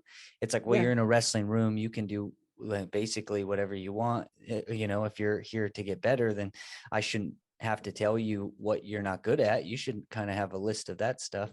And so you can tell the differences, and what I think is difficult. I think what's cool about sports, but it's also, what you see in the mass, or, if you get 30 kids how many of them are genuinely open to just doing, their own thought process, or have they been trained already to only take instruction?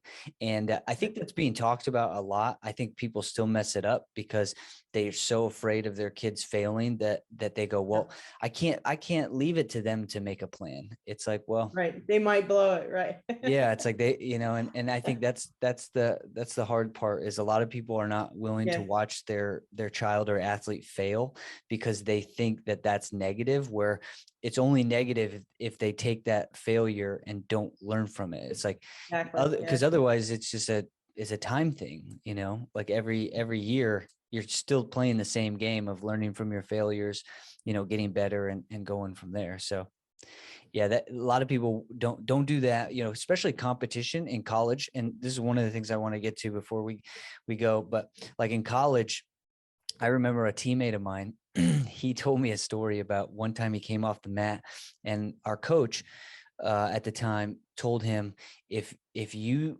don't listen to me when you're wrestling, you're never going to win.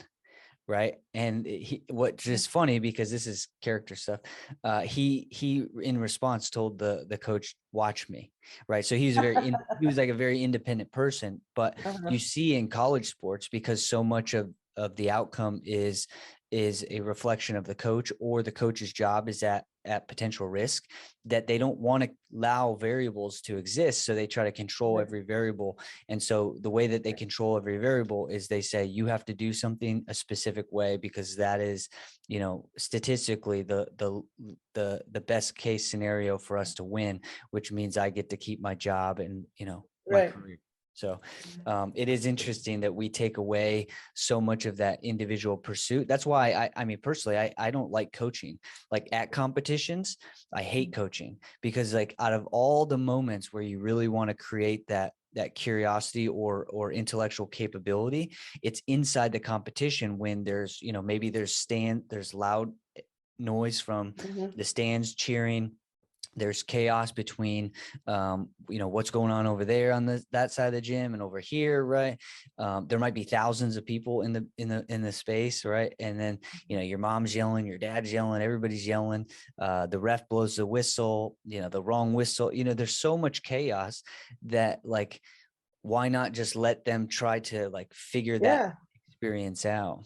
I think too. I mean, and it's a problem because, I mean, as you said, there's one thing you pointed out. One, it's a problem that a lot of coaches are evaluated on the win-loss records of their athletes and so on. When, I mean, I think about, again, as a professor, if I was, promoted on the grades that my students got or their test scores or whatever, I don't know, if that would change it, but, I'm just trying to get them to learn. And so I don't have to worry, if it may be good for them to fail or to not do as well as they hoped, because it may help them to get better down the road.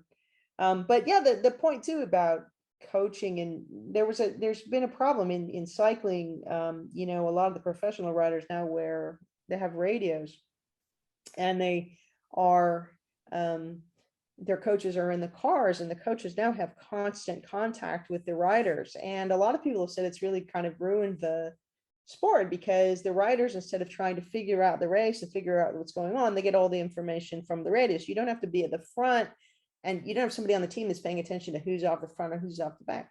And so they've been trying to get the radios out. There's a lot of debate. And in fact, in some things like the Olympic Games, they didn't let them use radios. And in the women's race at the Olympic Games, a woman got really out far, way out in front. And the really most powerful teams, because they were used to having radios where they didn't really have to pay attention, they let her get out too far and she won. I mean, it was a great performance on her part, but the fact that they were used to being told what to do, and they didn't get told what to do through the radios. And so the best sort of athletes, the most favorite athletes, failed. I mean, in a way, it's sport, but it's also an example of how, being an athlete, you want athletes to be as aware as they can of all the different things.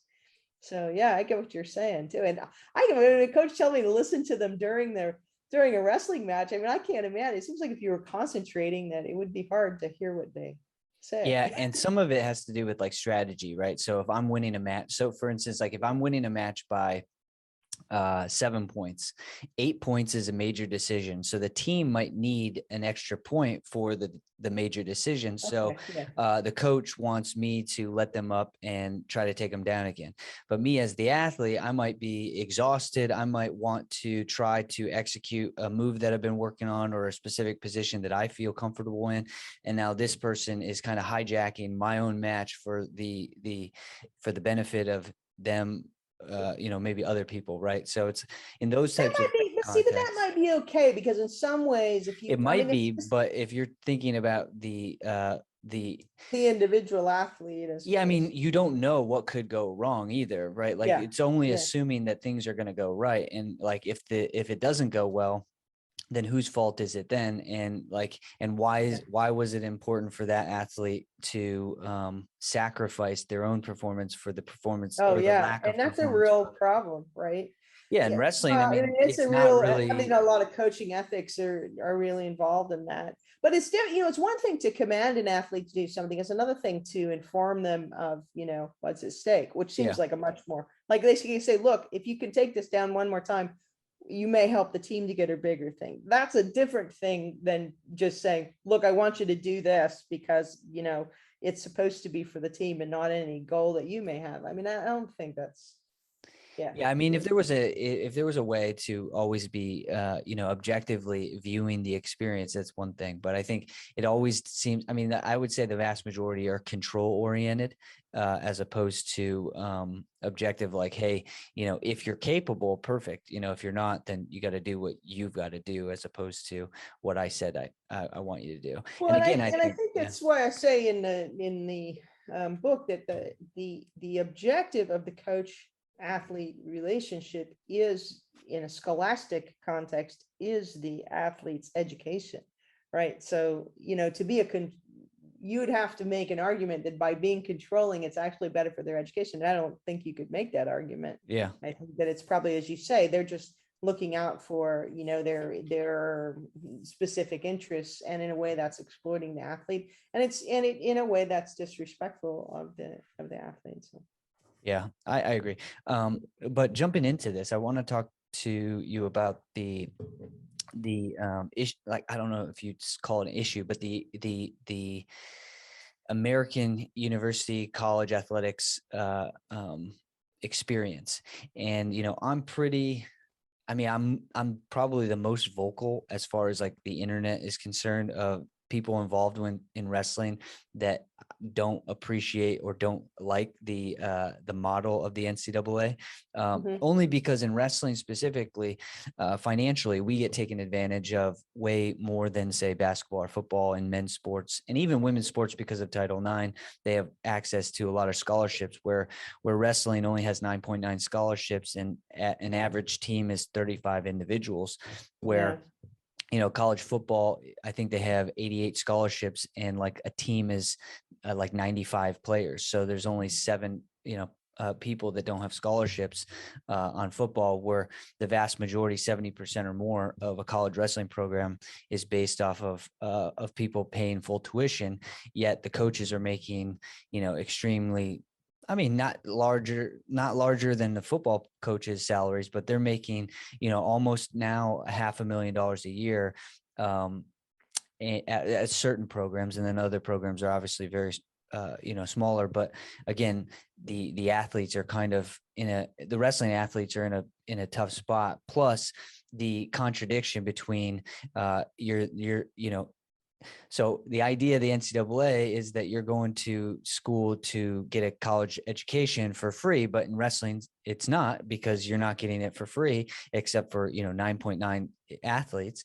But yet they treat you like a professional athlete, meaning Right. you have to be at practice at a specific time. You can't miss practice at a certain time. Um, if you are struggling in academics, it's not that you sacrifice your athletics to go get your education better. You actually are oftentimes encouraged to change your academic approach. Right. It happened in my case where I struggled in my history major a little bit, and their solution was to changed to communications, as opposed to, figuring out practice schedules or something like that. Right. Yeah. So yeah, I mean, I don't know how to get into college, the dichotomy of like the role of sport and education, and how, college institutions are kind of hijacked by this profit driven motive. And then obviously, the recent stuff with the name, image, and likeness aspect, where kids are able to make money. So now it's even put more of an emphasis on the financial motivations and less about the educational experience itself. Well, I mean, I don't think that the two are necessarily opposed. I do think that what we were just saying about the relationship between a coach and an athlete at any level is the athlete's education. I'm sorry, in a scholastic context, the athlete's education. I think you can also say that the relationship between the university and the athlete has to be one of education. And in the paper I wrote, I used the following contrast. When I was teaching at Morningside, I had a student who worked in the office and had a work study job.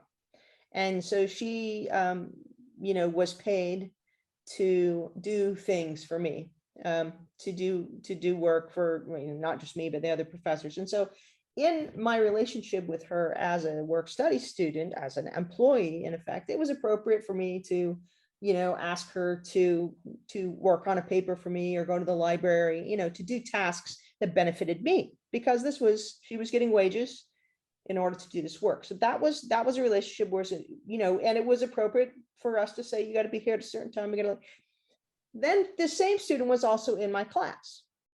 But what was appropriate for me to ask of her as a student was completely different, right? It would be totally inappropriate in my class to say, look, do this work for me and I'll give you a higher grade, or I'll whatever, because that's a completely different relationship. And I think one of the problems that we have is that some of these NCAA rules, they treat the athletes, like you were just talking, the obligations are like that of an employee. But in fact, the relationship has to be one, even though you have a scholarship or whatever, it has to be one of where education is the goal. So it's got to be more like the professor-student model. And so the university shouldn't be asking of athletes to do anything for the sake of sport that would harm their educational potential, that would go against this educational idea. So those things, I think, it's just kind of gotten out of hand. And some people, and that's why I also think that people say, well, the end game is that you make student athletes employees and they get benefits and blah, blah, blah. But I think part of the problem is they're already being treated like employees, when in fact they are not employees, they're students. And so I don't think that being an employee is going to solve the exploitation problem that we see. And so, it comes back to, like your example, putting education first. So, and, in the Alston decision, it was interesting. It's not the Alston decision was the one that allowed name, image, and likeness, I think. In the Alston decision, they said that you could give no, this is a different one. They said that the university could give students educational benefits and include like graduate school tuition and those kinds of compensation. And in a way, I thought that was, philosophically the right direction, that it's appropriate for universities to provide educational opportunities for student athletes. But I'm not sure, I don't think that them being employees is going to solve the problems that that a lot of people are aware of in the system. Yeah, I don't think so either. And I think that there's going to be a side effect of the financial aspect. I mean, wrestling is definitely going to be impacted more so than college and football specifically, just because there's a diminishing point. There's a point of which the people that are involved can no longer afford to go to college because of the financial burden. And so unless college wrestlers are going to get more scholarships, the amount of people that are going to go into college wrestling is going to continue to lower, I think, because it's just financially too difficult for some families and stuff. And so because of that, I think slowly but surely wrestling is going to actually get pushed to the side in NCAA aspects, just because like it's not $1 billion enterprise Right now. And so because it's not a billion-dollar enterprise, I don't see them holding on to it unless they can meet the basic requirements of fielding, 30 people rosters and stuff like that, which a lot of the smaller there's 78 Division I wrestling programs, and then I don't know, maybe a couple hundred at the lower levels of Division III and so on, and outside of, maybe 25 at the Division I level, none of them are, financially stable. Right. They're all operating off of donations and revenue streams that aren't guaranteed into the future. So Yeah. I think wrestling is going to fade out of college sports over the next 10 years just because of the financial obligations. I see what you're saying. Yeah, because they're not, it's not really a revenue sport like football or basketball. And then the women have the legal backing of Title IX that it can't be discrimination based on gender. So so a lot of the men's minor sports have been, the people who seem to be suffering the most in terms of supply or demand. Yeah, But that's because you're looking at a financial, like you're looking at this pie and a certain number of dollars, and so there's like this professional rather than educational model in the whole way people are looking at college yeah. sports.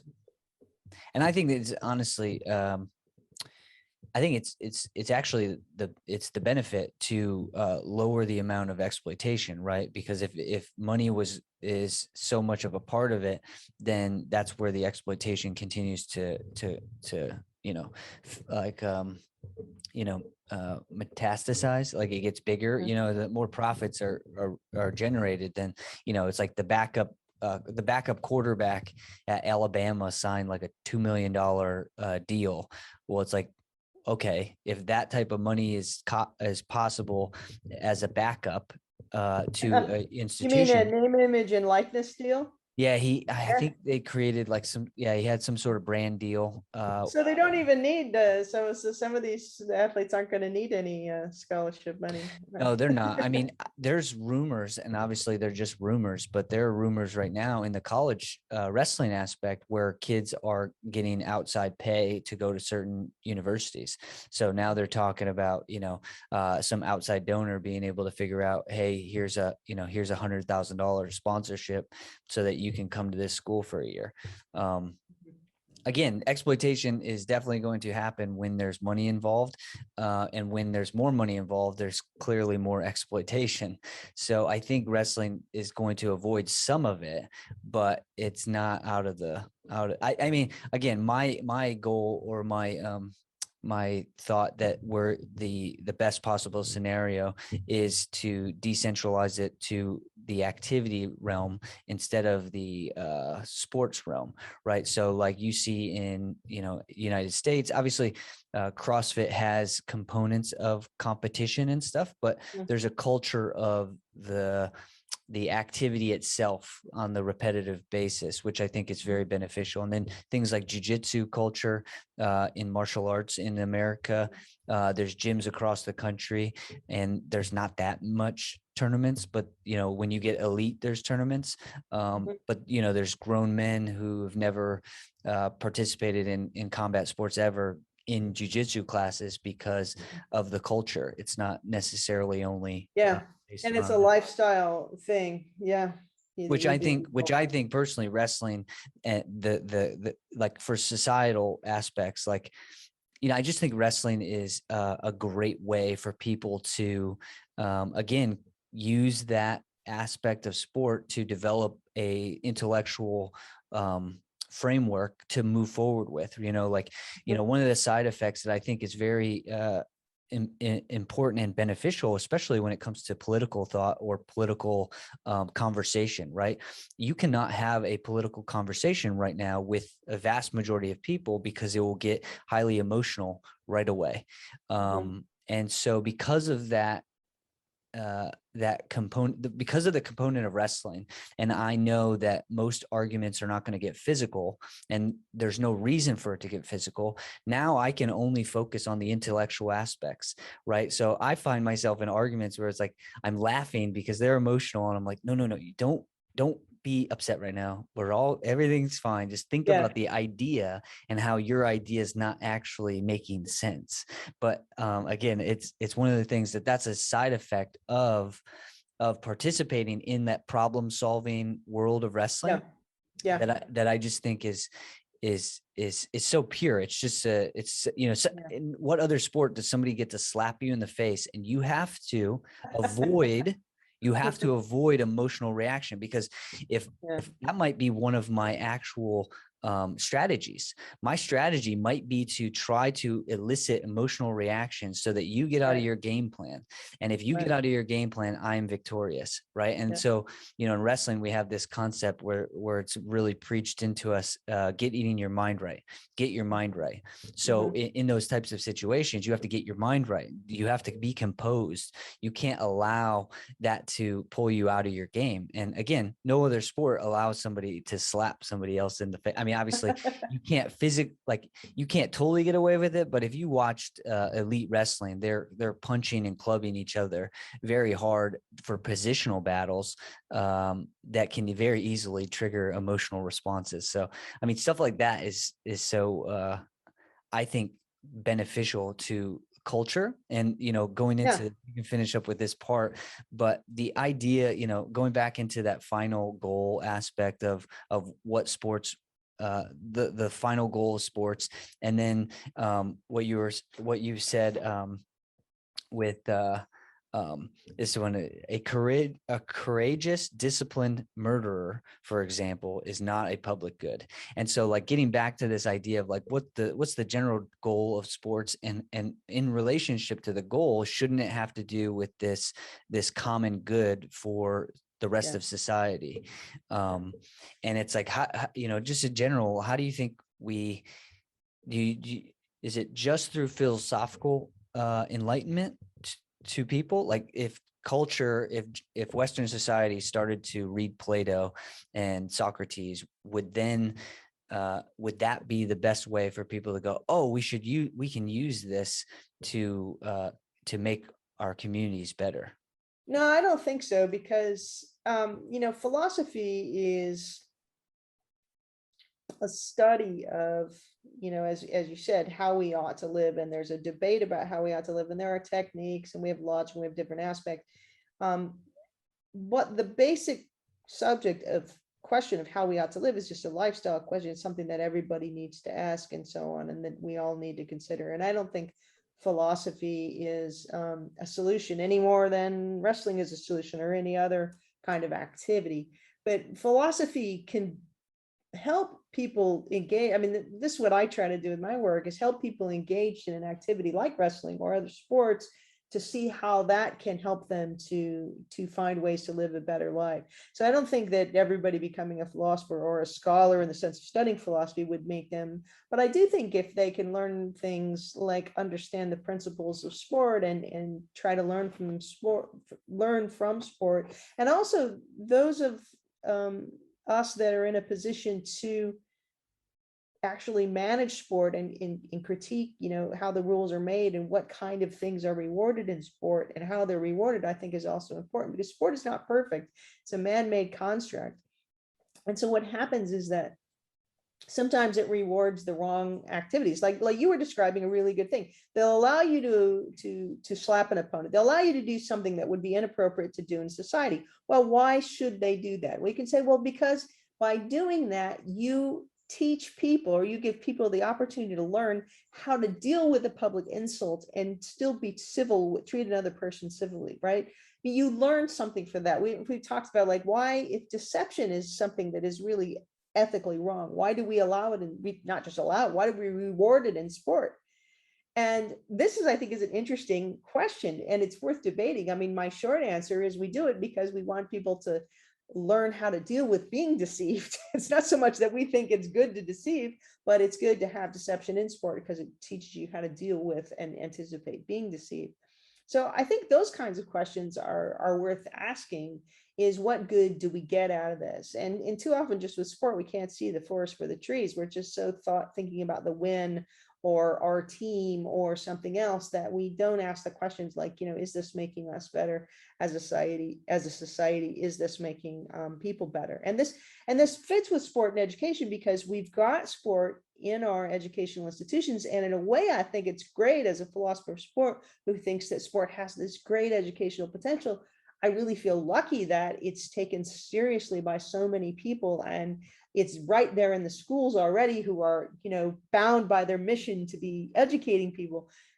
But then people they treat it like it's not educational. They don't evaluate it in terms of education. They don't ask, like you were asking, is the way we're running, college wrestling programs the best thing for the education of the athletes involved? And that's the question they have to ask. That's what they are. They're university. If you're running a professional sports team, you can ask different questions. You can ask questions about revenue and bottom line and all that. Now, some people will say, look, college sports is really a professional program which is subsidizing these other educational programs. So somebody might say to you about your wrestling program, they say, well, look, college football is generating all this revenue, that some of which trickles down to your wrestling team. That still doesn't excuse, treating people like anything other than students, because that's what they are. And that doesn't excuse having, even that doesn't excuse having a program that is not run according to its educational goals. I mean, that's what it has to be. That's why you have those programs. And it's really, and so I think that it's not that you would have to study philosophy or Plato and Socrates, but it's that you have to ask yourself, what is the purpose of this activity? And is what we're doing contributing to that purpose? And I think this is especially important for sports. Yeah, asking good questions is the solution to most things.